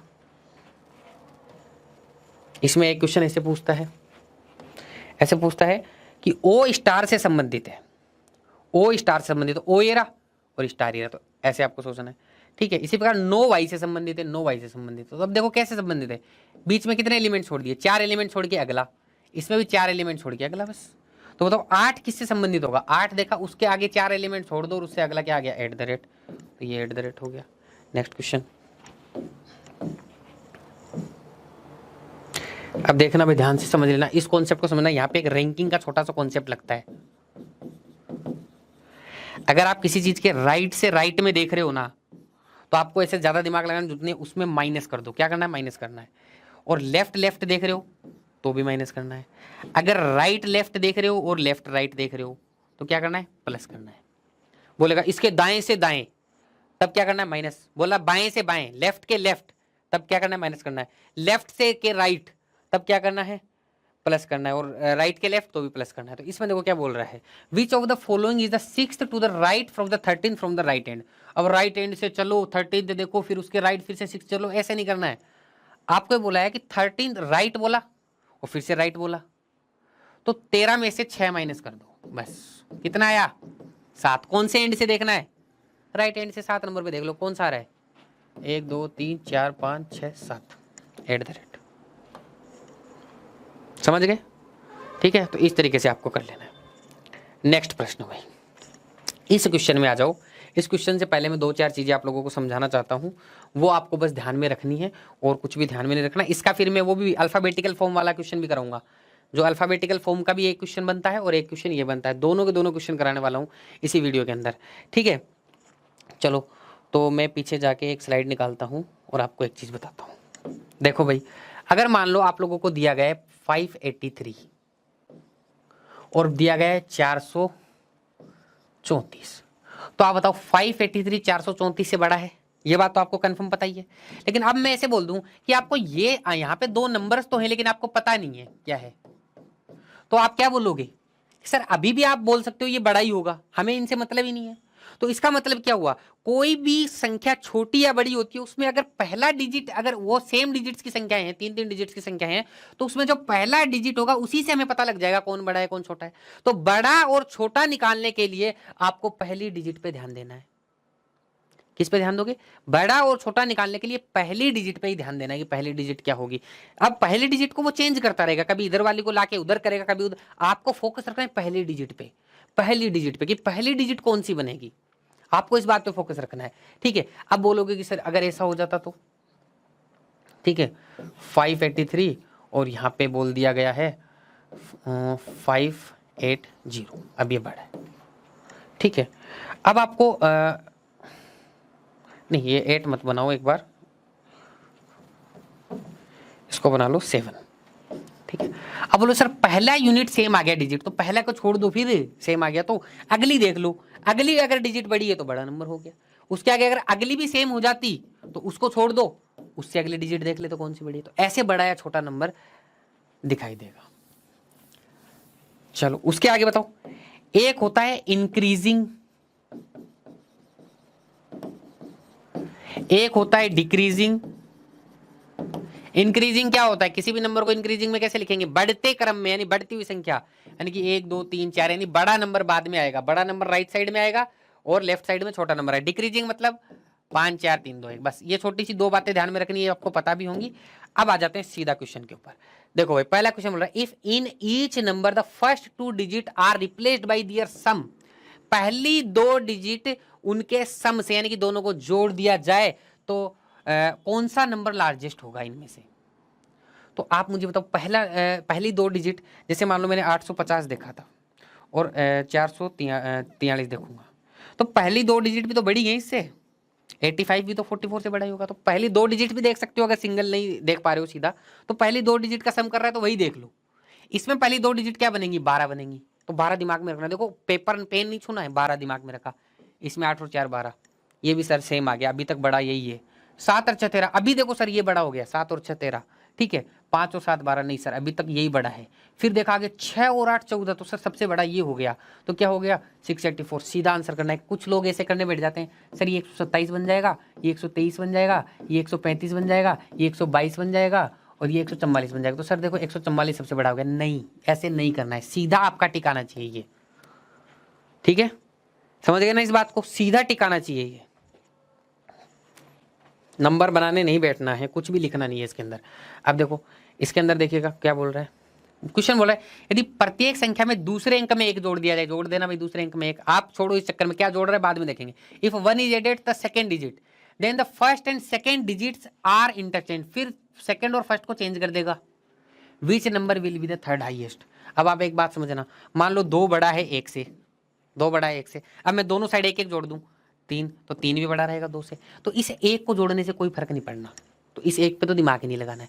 लेकिन आपको ये देखना है कि फर्स्ट डिजिट क्या बनेगी, छोटा बड़ा देखना है ना, तो कौन सी तीसरी सबसे बड़ी संख्या होगी। तो तीसरी हम लोग देख लेंगे, कोई दिक्कत नहीं है।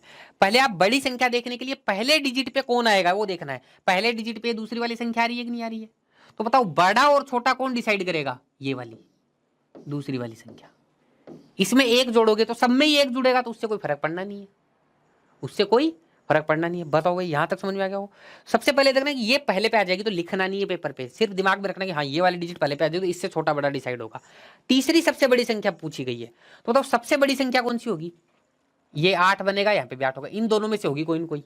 इन दोनों में से होगी, तो 2 तो बड़ी संख्या होगी, इनसे जस्ट छोटी संख्या कौन सी है, ये 7 वाली होगी, तो तीसरी बड़ी संख्या कौन सी होगी, 572, सीधा आंसर। ऐसे करके आना है। नेक्स्ट प्रश्न देखिएगा, next question, in order of first and last digit is reversed, first और लास्ट डिजिट को आपस में चेंज कर देंगे, and then the number are arranged in descending order, फिर नंबर को डिसेंडिंग ऑर्डर से में चेंज किया गया, पूरे नंबर्स को फर्स्ट और सेकंड को कर लिया, फिर डिसेंडिंग ऑर्डर में, यानी कि घटते क्रम में, यानी कि सबसे बड़ा नंबर पहले, फिर छोटा, फिर छोटा, ऐसे छोटे नंबर होते जाएंगे। ठीक है, मैंने इसे गोले से रिप्रेजेंट कर दिया। ठीक है, descending order, which number will B second from the right. अब आप देखो, राइट से सेकंड नंबर मतलब सबसे छोटे से बड़ा वाला, ये दिमाग लगा पा रहे हो नहीं बात, सबसे छोटे से बड़ा वाला, यही होगा ना। राइट से सेकंड क्या होगा, सबसे छोटे से बड़ा वाला। तो आपको सबसे छोटे से दूसरा सबसे छोटा नंबर देखना है, ये देखना है, या सबसे छोटे वाले से जस्ट बड़ा नंबर देखना है, ये दिमाग में आ जाना चाहिए आप लोगों के। अब किया क्या है, फर्स्ट और लास्ट डिजिट को रिवर्स कर दिया, तो बताओ छोटा बड़ा कौन से डिजिट से डिसाइड होगा, सर जी इससे होगा, क्योंकि यही फर्स्ट पे आ जाएगी। तो इसमें सबसे छोटी संख्या कौन सी बनेगी, मेरे हिसाब से तो ये बनेगी, 2 से चालू होगी। तो दूसरी सबसे छोटी संख्या कौन सी होगी, ये होगी। तो क्या आंसर आएगा, 483। समझ गए ना, सीधा आना चाहिए भाई, कोई भी इसमें वो चक्कर नहीं होना चाहिए। ठीक है, एक क्वेश्चन इसके ऊपर बेच देखो, 5 क्वेश्चन का पूरा सेट आता है ये अगर आएगा तो। चलो आगे देखो, if in each number the position of first and second digits are interchange, which number will be the smallest, कौन सा होगा, फर्स्ट और सेकंड को चेंज कर दिया, यानी सेकंड नंबर डिसाइड करेगा सबसे छोटा बड़ा। बताओ इसमें सबसे छोटा कौन सा है, सेकंड डिजिट, बोलो 3 सबसे छोटा है कि नहीं है, 1 सेकंड में आंसर आना चाहिए। चलो फिर नेक्स्ट क्वेश्चन चलते हैं, देखो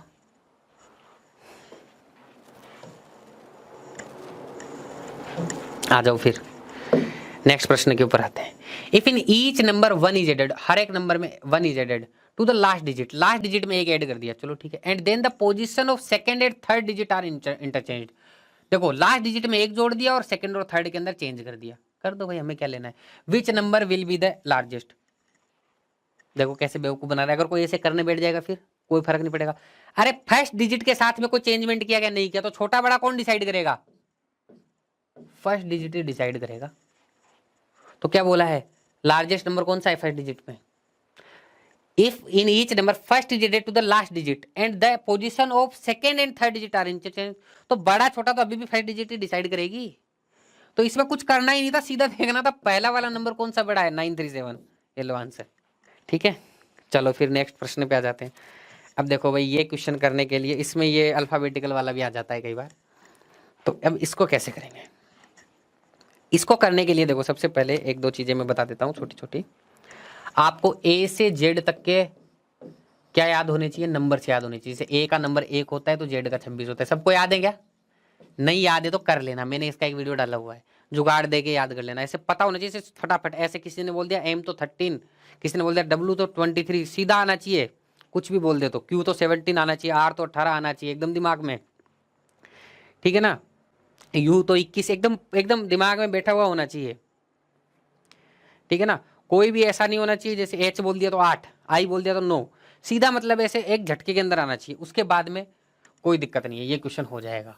ठीक है, अब मैं देखो नंबर्स में जब छोटा बड़ा बोलता हूँ तब आपको बड़ी आसानी से समझ में आ जाता है कि ये छोटा नंबर है, ये बड़ा नंबर है।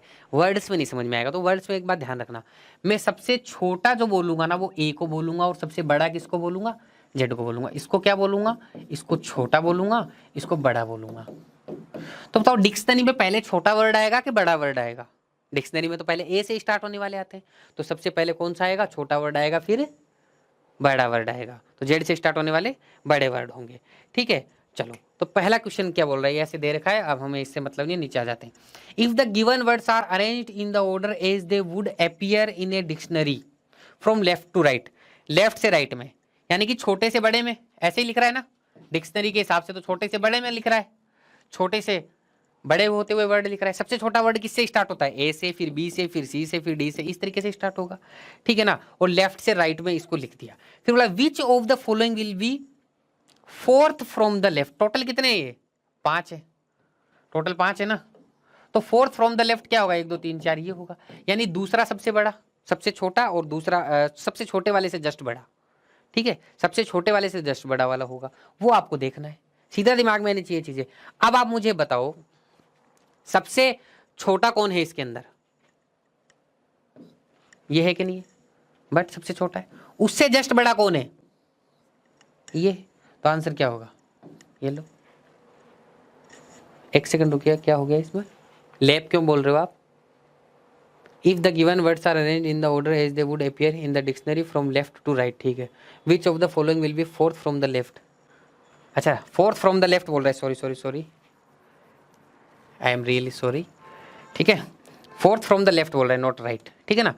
फोर्थ फ्रॉम द लेफ्ट यानी ये वाले हैंड से फोर्थ, 1 2 3 4 यानी बड़े वाले से जस्ट छोटा। तो सबसे बड़ा कौन सा है भाई, सबसे बड़े नंबर पे किसका। अब आपको नंबर पता होना चाहिए, एल का नंबर क्या होता है, 12 नंबर होता है, बी का 2 नंबर होता है, सी का 3 नंबर होता है, एस का 19 नंबर होता है, एच का 8 नंबर होता है, पता होना चाहिए।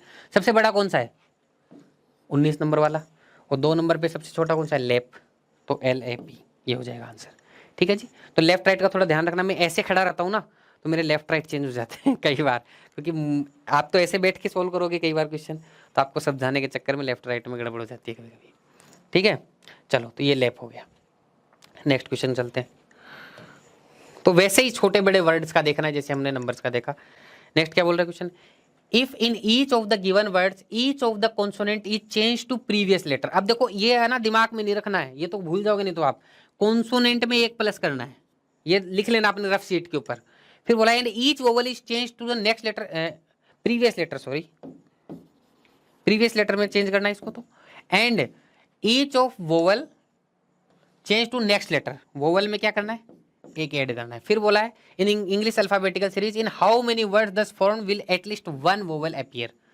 तो देखो भाई, एक कम से कम एक वोवल होना चाहिए, एक से ज्यादा भी हो सकता है, ठीक है। तो बताओ एल क्या है, कॉन्सोनेंट है, उसमें क्या करना पड़ेगा, एक माइनस करोगे तो 12 में माइनस करोगे तो 11 आएगा, यानी के आएगा। लेकिन इसमें देखो वोवल है, इसमें ए का क्या कर दोगे, बी बना दोगे, तो वोवल नहीं आएगा। ये पी कितने नंबर पे आता है, 16 नंबर पे आता है, तो 15 नंबर पे क्या आता है, ओ आता है। बताओ इसमें वोवल बन गया कि नहीं बन गया, इसमें वोवल बन गया ना, तो एक तो ये हो गया। इसी तरीके से आप चेक कर लीजिएगा, कर लेंगे सभी लोग। एक क्वेश्चन आप पे छोड़ दूं, ठीक है। तो आपको कॉन्सोनेंट में से अपने दिमाग में रखना है, कॉन्सोनेंट में एक माइनस, वोवल में एक प्लस, ठीक है। चलो नेक्स्ट प्रश्न के ऊपर चलते हैं। हाँ, ये बड़ा सही प्रश्न है, ठीक है। How many letters are there in English alphabetical series between the third letter of the word which is third from the right hand. Right hand से थर्ड, ये राइट हैंड है, राइट हैंड से थर्ड पे कितने number आ रहा है, third letter कौन सा है। दी गई शब्दों की व्यवस्था में दाएं से तीसरे शब्द के तीसरे अक्षर, दाएं से तीसरा और उसका तीसरा लेटर यानी कि आर यानी कि 18 नंबर, ठीक है। और बाएं से पहले शब्द के पहले अक्षर, ठीक है। बाएं से पहले शब्द का पहला अक्षर क्या है, एल, एल यानी कितना नंबर पे आता है, 12 नंबर पे आता है। देखो इंग्लिश में पढ़ के बता देता हूं। And the first letter of the word, first letter of the word, first letter which is first from the left of the given word, तो लेफ्ट से पहला यही है और पहला लेटर ये हो गया। अब कुछ लोग इन दोनों के बीच में कितने लेटर हैं बोलेंगे, कई लोग बोलेंगे सर 18 माइनस 12 6 आ गया। ए और सी के बीच में कितना लेटर है, देखो ए का 1 नंबर होता है, सी का 3 नंबर होता है। अगर आप 3 माइनस 1 कर दोगे तो क्या हो जाएगा, 2 आ जाएगा ये तो, जबकि होता तो बी अकेला ही है बेचारा, ठीक है ना। तो यहाँ पे आपको हमेशा ध्यान रखना है कि जब भी हम माइनस करते हैं तो उसमें एक, इनमें से ए और सी में से एक खुद भी काउंट हो जाता है, एक ही माइनस हो पाता है, दोनों माइनस करने होते हैं। तो माइनस करने के बाद में जो भी आता है उसमें एक और एक्स्ट्रा माइनस करना होता है, ये ध्यान रखना है, गड़बड़ नहीं कर देनी है जल्दबाजी के अंदर, ठीक है। बस मैं छोटा कर रहा हूँ इसको, इंग्लिश का क्वेश्चन रखेंगे हम लोग।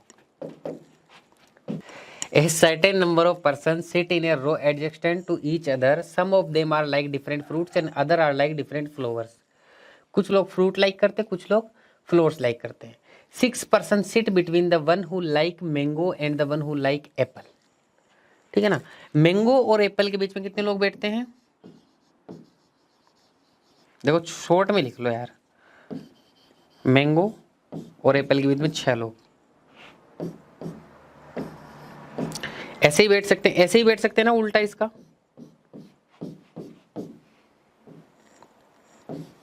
इधर उधर भी हो सकते, तो यही 2 केस बनेंगे। आगे देखो क्वेश्चन क्या बोल रहे हैं, the one who likes rose sit third to the left of the one who likes apple, ठीक है ना। अब मुझे बताओ इसमें डायरेक्शन दी है क्या आप लोगों को कि कौन किस साइड में बैठ रहा है, इसमें डायरेक्शन दिया है क्या अभी तक, लेकिन नीचे देखना भाई, नोट हमेशा पढ़ लीजिएगा। बोला the one who likes fruits faces south, जो फ्रूट पसंद करेगा वो साउथ फेस करेगा, and the one who likes flowers faces north. तो मैंगो और एप्पल दोनों के दोनों क्या हैं, फ्रूट हैं, इसलिए ये कहाँ कौन सी साइड फेसिंग होगी, इनकी साउथ फेसिंग होगी और नीचे की साइड होगी। ठीक है भाई, कितना समझ में आ गया होगा। देखो एक बात आप लोग ध्यान से समझ लो, मतलब नोट जहां भी जिस भी सीटिंग अरेंजमेंट में दिया हो उसको पहले पढ़ लेना, नहीं तो पूरा गड़बड़ हो जाएगा। ठीक है ना, नहीं तो पूरा गड़बड़ हो जाएगा, क्योंकि कई बार बहुत अजीब अजीब से नोट दिए होते हैं। कई बार ऐसे बोलेगा अल्फाबेटिकल में जो आसपास के पड़ोसी होते हैं, जैसे ए बी के पास नहीं बैठेगा और बी सी के पास नहीं बैठेगा, इस तरीके से बहुत इंपॉर्टेंट इन्फॉर्मेशन नोट में दी जाती है। तो नोट को सबसे पहले पढ़ लेना है अगर कहीं पे नोट दिया हुआ हो तो नोट में हमें ये दिया हुआ था, तो मैंगो और एप्पल दोनों के दोनों क्या हैं, फ्रूट्स हैं, तो फ्रूट्स की डायरेक्शन क्या है, साउथ है। फिर आगे बोला गया है the one who likes rose sit third to the left of the one who likes apple. Apple के थर्ड कौन से कहां बैठ रहा है, लेफ्ट में बैठ रहा है। तो एप्पल का लेफ्ट किधर होगा बताओ, उधर होगा या इधर होगा। एप्पल का लेफ्ट साउथ डायरेक्शन है तो आपके राइट में होगा। कितने राइट में बैठा हुआ है, रोज, तो रोज यहां लिख दिया थर्ड राइट में, तो 1 2 3 यहां पे रोज बैठेगा। रोज की डायरेक्शन कहाँ होगी, रोज एक फूल है, फ्लावर है, तो इसकी डायरेक्शन नॉर्थ में होगी।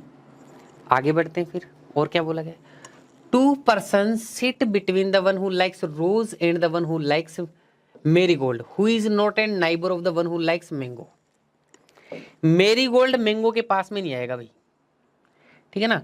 तो मेरीगोल्ड को मैं MG लिख रहा हूं, ये मैंगो का पड़ोसी कभी नहीं हो सकता। मान लो इधर भी बैठेगा तो मैंगो का पड़ोसी कभी नहीं हो सकता है। तो मेरीगोल्ड जो होगा वो मैंगो का पड़ोसी नहीं है, यही तो बोल रहा है क्वेश्चन। क्या बोल रहा है, who is not a neighbour of one who likes mango. अब बोल देखो क्वेश्चन क्या, 2 person sit between the one who likes rose and the one who likes marigold. ठीक है, तो रोज और मेरीगोल्ड के बीच में कितने लोग बैठेंगे, 2 लोग बैठेंगे। तो 1 2 बैठ के, यहाँ तो एप्पल बैठा है पहले से ही, तो किधर बैठेगा बताओ, मेरीगोल्ड किधर किधर बैठेगा, 2 ही लोग बैठे, इधर तो एप्पल बैठा है तो किस साइड बैठेगा, दूसरी साइड बैठेगा। तो 1 2 करके मेरीगोल्ड, मेरीगोल्ड की डायरेक्शन कहाँ होगी, नॉर्थ साइड में होगी। ठीक है, इसमें रोज देखना, इधर 2 लोग बैठे हुए हैं, इधर 2 लोग बैठे हुए हैं ना, तो एप्पल आ गया पहले से, तो इधर ही जाना पड़ेगा। 1 2 छोड़ के यहाँ पे मेरीगोल्ड आएगा, लेकिन यहाँ तो देखो मेरीगोल्ड बैठ ही नहीं सकता, इसलिए ये वाला केस आपका कैंसिल आउट हो जाएगा। ठीक है, केस कैंसिल आउट हो गया। आगे बढ़ो भाई, आगे क्वेश्चन क्या बोल रहा है, only 1 person sit to the right of the one who likes marigold. Marigold के राइट में सिर्फ एक ही बंदा बैठेगा। तो एक बार को थोड़ा सा मेरीगोल्ड को इधर लिख देता हूं मैं, ये जो इधर लिखा हुआ है,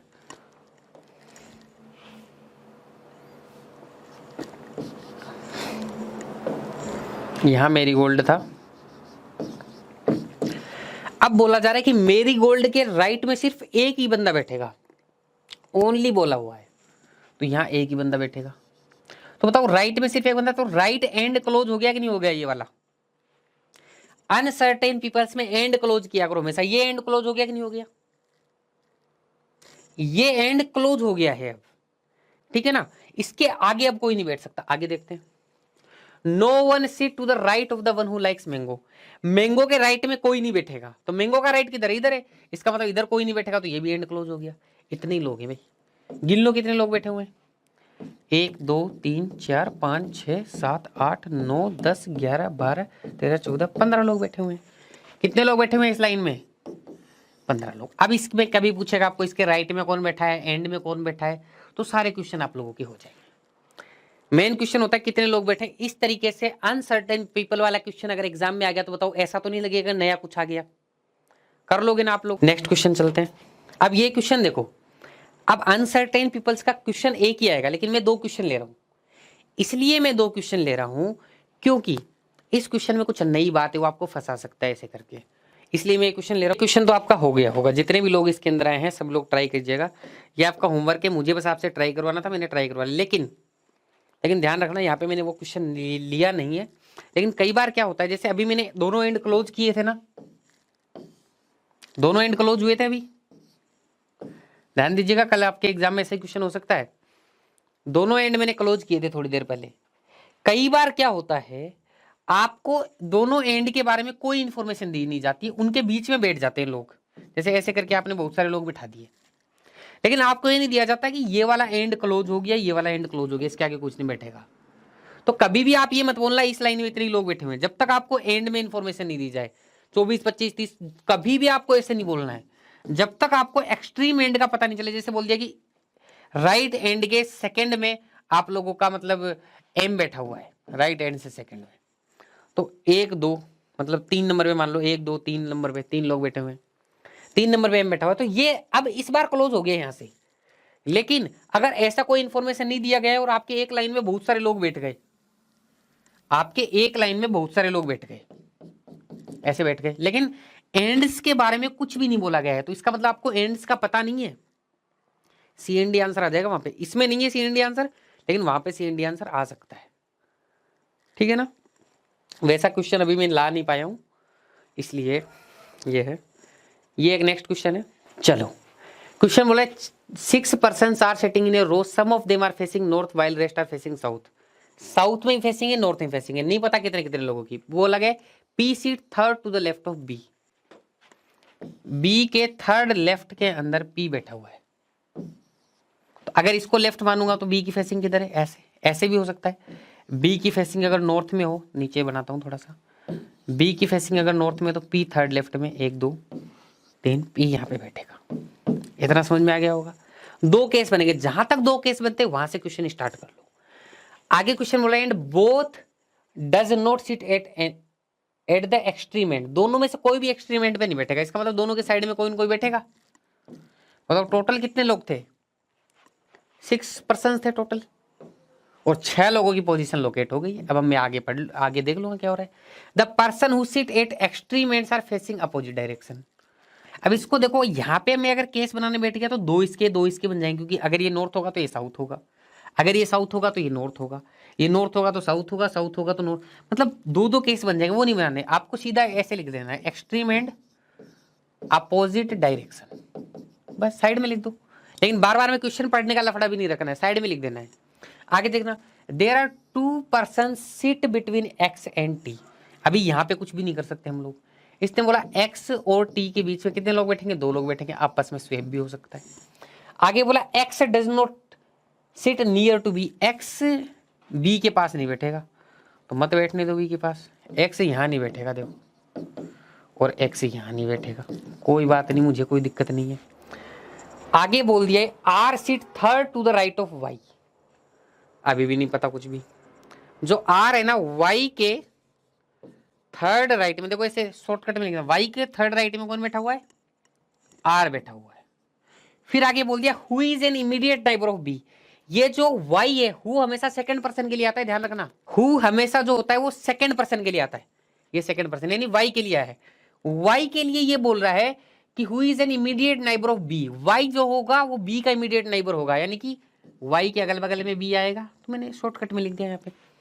आगे बोला है आर फेसेज नॉर्थ, आर की जो फेसिंग है वो किधर है, नॉर्थ है। फिर बोला Y faces opposite direction with respect to R, R से अपोजिट डायरेक्शन यानी वाई की फेसिंग किधर है, आप लोगों की साउथ डायरेक्शन में है।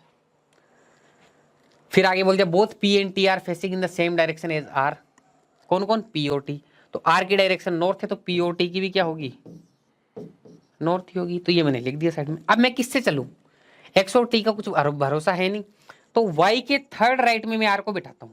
देखो वाई की डायरेक्शन है साउथ डायरेक्शन में, तो वाई इधर ही बैठेगा, तभी तो थर्ड राइट इधर आएगा। एक बार वाई इधर बैठ सकता है तो थर्ड राइट किधर आएगा, 1 2 3, तो आर यहां बैठ जाएगा। एक बार वाई यहां आएगा तो 1 2 3, तो आर यहां बैठ जाएगा। लेकिन बताना भाई, वाई यहां पे बैठ जाएगा तो आर कहां बैठेगा, 2 3 यहां बैठ जाएगा, वाई यहां बैठ जाएगा, 1 2 3 आर यहां बैठ जाएगा। तो किसी भी चीज के अंदर कोई दिक्कत नहीं आई हमें। वाई की पोजीशन यहां पे भी 2 आ रही है, वाई की पोजीशन यहां पे भी 2 आ रही है, मुझे कोई दिक्कत नहीं है इस चीज के अंदर, हम लोग आराम से कर लेंगे, ठीक है।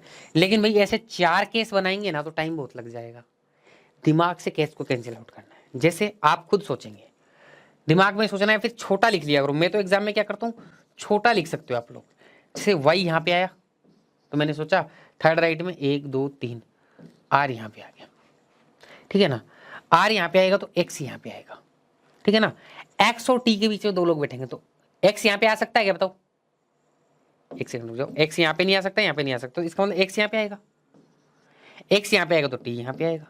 मैंने इसे देख लिया, ठीक है ना। तो मैंने इस तरीके से इसको देख लिया। फिर मैं क्या करता हूँ, ये तो एक चीज हो गई, फिर मैं दिमाग लगाता हूँ खुद का कि वाई यहाँ पे भी आ सकता है। ब्लैक पेन मतलब थोड़ा सा अलग तरीके से लिख के देखते तो 1 2 3, तो आर कहाँ आएगा, आर यहाँ पे आएगा, ठीक है।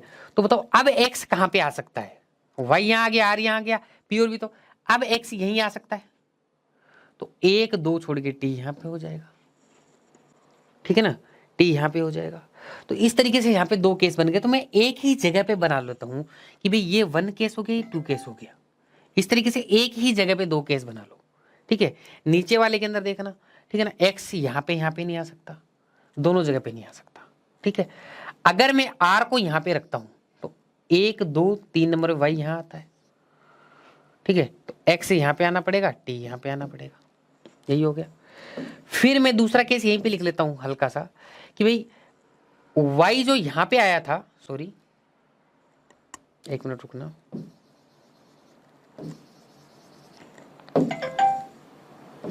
y यहां पे आएगा, ठीक है ना, थर्ड राइट में 1 2 3, ठीक है। तो r यहां पे आएगा, y यहां पे आएगा, तो r यहां पे आएगा, ठीक है। तो x यहां नहीं आ सकता तो x कहां आएगा, x यहां पे आएगा और t यहां पे आएगा। x और t के बीच में दो लोग बैठे हुए हैं, ठीक है ना। तो इस तरीके से मेरी डायरेक्शंस आ गई। अब मैं ऐसे सोचता हूँ कि y यहाँ पे भी आ सकता है, दूसरा केस दिमाग में सोच लेना, मतलब यहाँ पे एक्स्ट्रा में ऊपर ही लिख लिया करो। y यहाँ पे आएगा तो 1 2 3, r यहाँ पे आएगा, तो x को कहाँ आना पड़ेगा, x को यहाँ आना पड़ेगा, 1 2 बंदे छोड़ के t को यहाँ आना पड़ेगा, ठीक है। इस तरीके से मेरे पास 4 केसेस ये बन जाते हैं, ठीक है। तो ऐसे करके आप लोग क्या किया करो, उसी में छोटा छोटा ऊपर लिख के केस बना लिया करो। अब इसी के अंदर हम लोग कैंसिल आउट कर लेंगे, कोई दिक्कत वाली बात नहीं। मैं यहाँ पे बता रहा हूँ इसलिए समय लग रहा है, वहां पे नहीं लगेगा आप लोगों को समय। अब देखो ये इन्फॉर्मेशन काम में आ चुकी है, ये भी इन्फॉर्मेशन काम में आ चुकी है, तो आर और वाई की डायरेक्शन लगा दो, ठीक है ना। आर और वाई की डायरेक्शन आप लोगों को पता है। अब देखो कैसे कैंसिल, पी और टी की डायरेक्शन सेम होगी, ठीक है ना। पी और टी की डायरेक्शन कहाँ होगी, नॉर्थ में होगी, तो टी की डायरेक्शन तो पक्का नॉर्थ में होगी, पी की डायरेक्शन नॉर्थ में होगी। अब मुझे बताओ यहाँ पे अगर वाई आएगा तो वाई की डायरेक्शन किधर है, नीचे है। एक्स की डायरेक्शन पता है क्या आप लोगों को, एक्स की डायरेक्शन मुझे नहीं पता, ठीक है। तो टी की डायरेक्शन ऊपर, तो वाई की डायरेक्शन नीचे। यहां पे देखना आप लोगों का, यहाँ पे टी की डायरेक्शन कहाँ आएगी, ऊपर आएगी, और वाई की डायरेक्शन कहाँ है, नीचे आएगी। यहाँ एक्स की डायरेक्शन नहीं पता लेकिन आर की डायरेक्शन पता है। आर की डायरेक्शन कहाँ है, ऊपर है। देखो आर और टी की डायरेक्शन सेम होगी तो ये वाला केस तो कैंसिल आउट हो गया, ये वाला केस तो कैंसिल आउट हो गया। इसमें वाई की डायरेक्शन ऊपर है तो एक्सट्रीम एंड की डायरेक्शन क्या होगी, नीचे होगी। इसी तरीके से इसमें चले जाओ, वाई की डायरेक्शन नीचे है और टी की डायरेक्शन किधर होगी, ऊपर होगी, तो ये केस तो बन गया, ऊपर वाला केस कैंसिल हो जाएगा। इस तरीके से यहां पे 2 केस आप लोगों के इससे कैंसिल हो जाएंगे, देख लो, ठीक है। ये वाला केस एक्स की डायरेक्शन कहाँ है, एक सेकंड रुकिएगा, सॉरी, ये तो आर की डायरेक्शन दिख ली। अगर वाई की डायरेक्शन नीचे तो एक्स की किधर होगी, ऊपर होगी। पी की किधर होगी, ऊपर होगी। टी की डायरेक्शन किधर होगी, ऊपर होगी। आर की डायरेक्शन किधर होगी, ऊपर होगी। ये आप लोगों का केस हो जाएगा, ये वाला केस भी कैंसिल आउट हो जाएगा। तो इस तरीके से यही केस बनेगा। तो मेरा इस क्वेश्चन को समझाने का छोटा सा मतलब ये था, अगर एक मतलब 3-4 केस बन रहे तो आपको पेपर का छोटा सा हिस्सा काम में लेना है, वहीं से आप लोगों को केस मतलब छोटे छोटे लिख के बना लेने हैं। ऐसा नहीं कि बहुत सारी लाइनें खींच रहे हो, बहुत सारा समय बर्बाद कर रहे हो। ये भाई एक स्क्वायर का है जिसमें 4 लोग बैठे हुए हैं, और इसमें क्या बोला है, the one who sit eight 4 corners face the centre. जो कॉर्नर पे बैठे हैं वो तो सेंटर को फेस कर रहे हैं, ठीक है। जो लाइंस के बीच में बैठे वो आउटसाइड सेंटर कर रहे हैं। नॉर्मल क्वेश्चन नहीं करा रहा हूँ, जैसे ये नॉर्मल क्वेश्चन है आप कर सकते हो, एक बार ट्राई कीजिएगा। मैं आगे बढ़ता हूँ। देखो इस क्वेश्चन को मैं आराम से टाइम लेके समझाऊंगा। थोड़ा सा मैं इसको छोटा कर रहा हूँ और इसको साइड में कर रहा हूँ, अभी भी दिख रहा होगा आप लोगों को, ठीक है।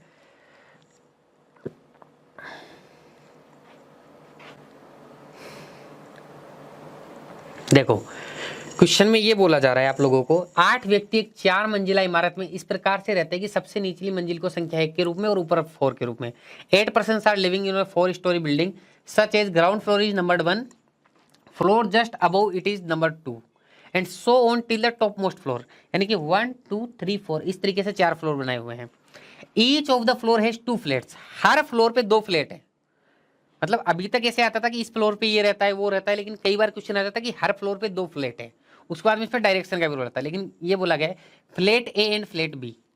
अब बोला गया flat A of floor 2 is immediately above flat A of floor 1। यानी कि फ्लोर ए फ्लैट फ्लोर 1 के जस्ट ऊपर है 2 वाला, 2 के जस्ट ऊपर 3 वाला। यानी कि फ्लोर ए फ्लैट जो ए है ना वो ऊपर नीचे है, फ्लैट बी भी सारे ऊपर नीचे हैं।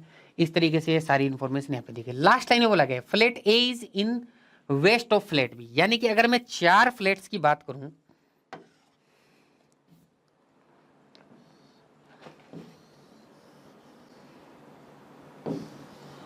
ठीक है, 1 2 3 और नीचे 4 हो गए।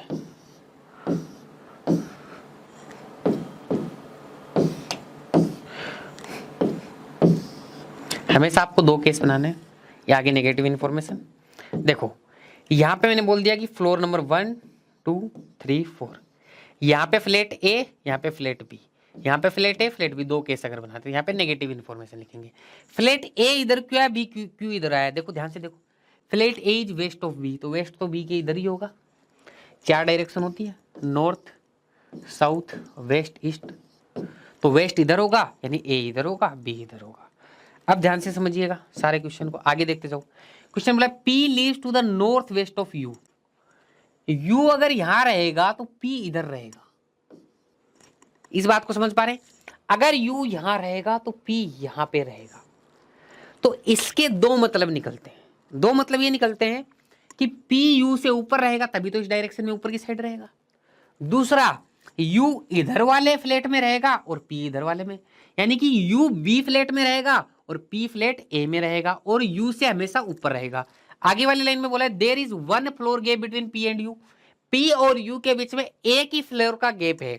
इसका मतलब अगर पी यहां पे रहेगा, क्योंकि पी तो इधर ही रहेगा, ठीक है, पी इधर रहेगा यू इधर रहेगा, तो एक बंदा छोड़ के यू यहां पे हो जाएगा। दूसरा केस हो जाएगा पी यहां रहेगा तो एक बंदा छोड़ के यू यहां पे आ रह जाएगा।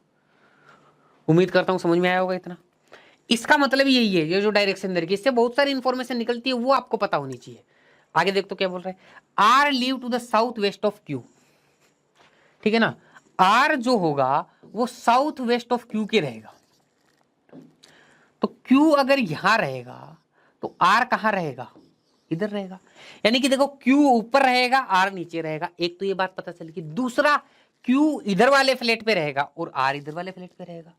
चलो फिर आगे वाले लाइन में बोल रहा है and lives on an even number floor. And हमेशा किसके लिए आता है, फर्स्ट पर्सन के लिए, आर के लिए बोल रहा है।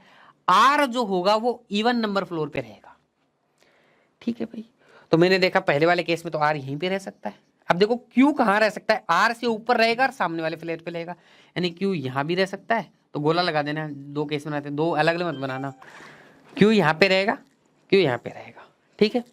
यहां देखो दूसरे वाले केस में आर जो इवन नंबर पे, यानी आर यहां भी रह सकता है आर यहां भी रह सकता है, यहां पे भी आर 2 नंबर पे भी रह सकता है 4 नंबर पे, लेकिन आर से ऊपर क्यू रहेगा। देखो आर यहां है तो क्यू ऊपर है आर के, अगर आर यहां बैठ जाएगा तो क्यू कहां जाएगा, ऊपर। इसका मतलब आर यहां नहीं रहेगा, आर इसमें भी यहीं रहेगा। क्यू कहां रह सकता है, क्यू फिर से यहां रह सकता है या यहां रह सकता है। अब मैं आगे बढ़ा तो क्वेश्चन क्या बोला, डब्ल्यू लिव्स अबव वीज फ्लोर। तो डब्ल्यू होगा वो वी से ऊपर रहेगा, साइड में लिख दिया। Both T and S live in the same flat.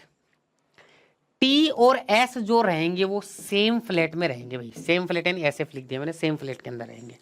T और एस सेम फ्लैट में रहेंगे, या तो फ्लैट ए में रहेंगे या फ्लैट बी में रहेंगे। ठीक है, देख लेंगे आगे, देखते हैं। फिर क्या बोला है, T lives to the north of Q.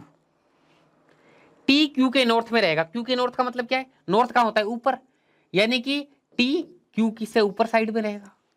ठीक है, नॉर्थ एग्जैक्ट नॉर्थ बोला है तो सीधा ऊपर रहेगा। तो भाई क्यू अगर यहां आ गया तो टी कहां ऊपर जाएगा, इसका मतलब क्यू यहां नहीं आएगा, क्यू यहीं आएगा, तो टी यहां आ जाएगा इसके ऊपर।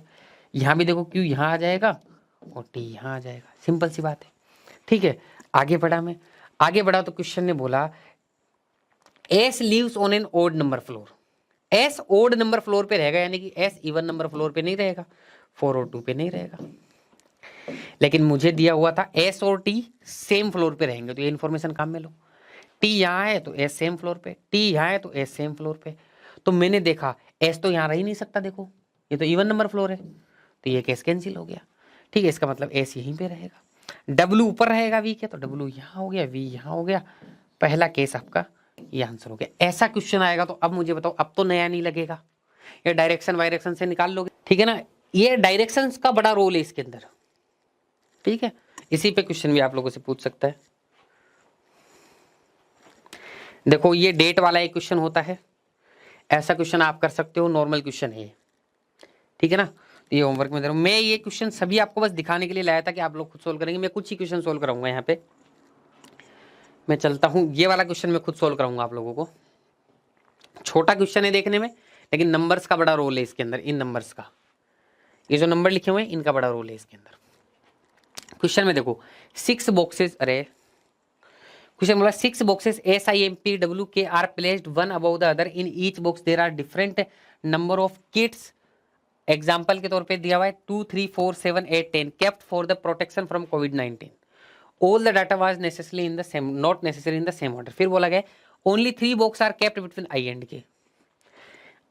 आई और के बीच में 3 बॉक्स रखे जाएंगे, 1, 2, 3।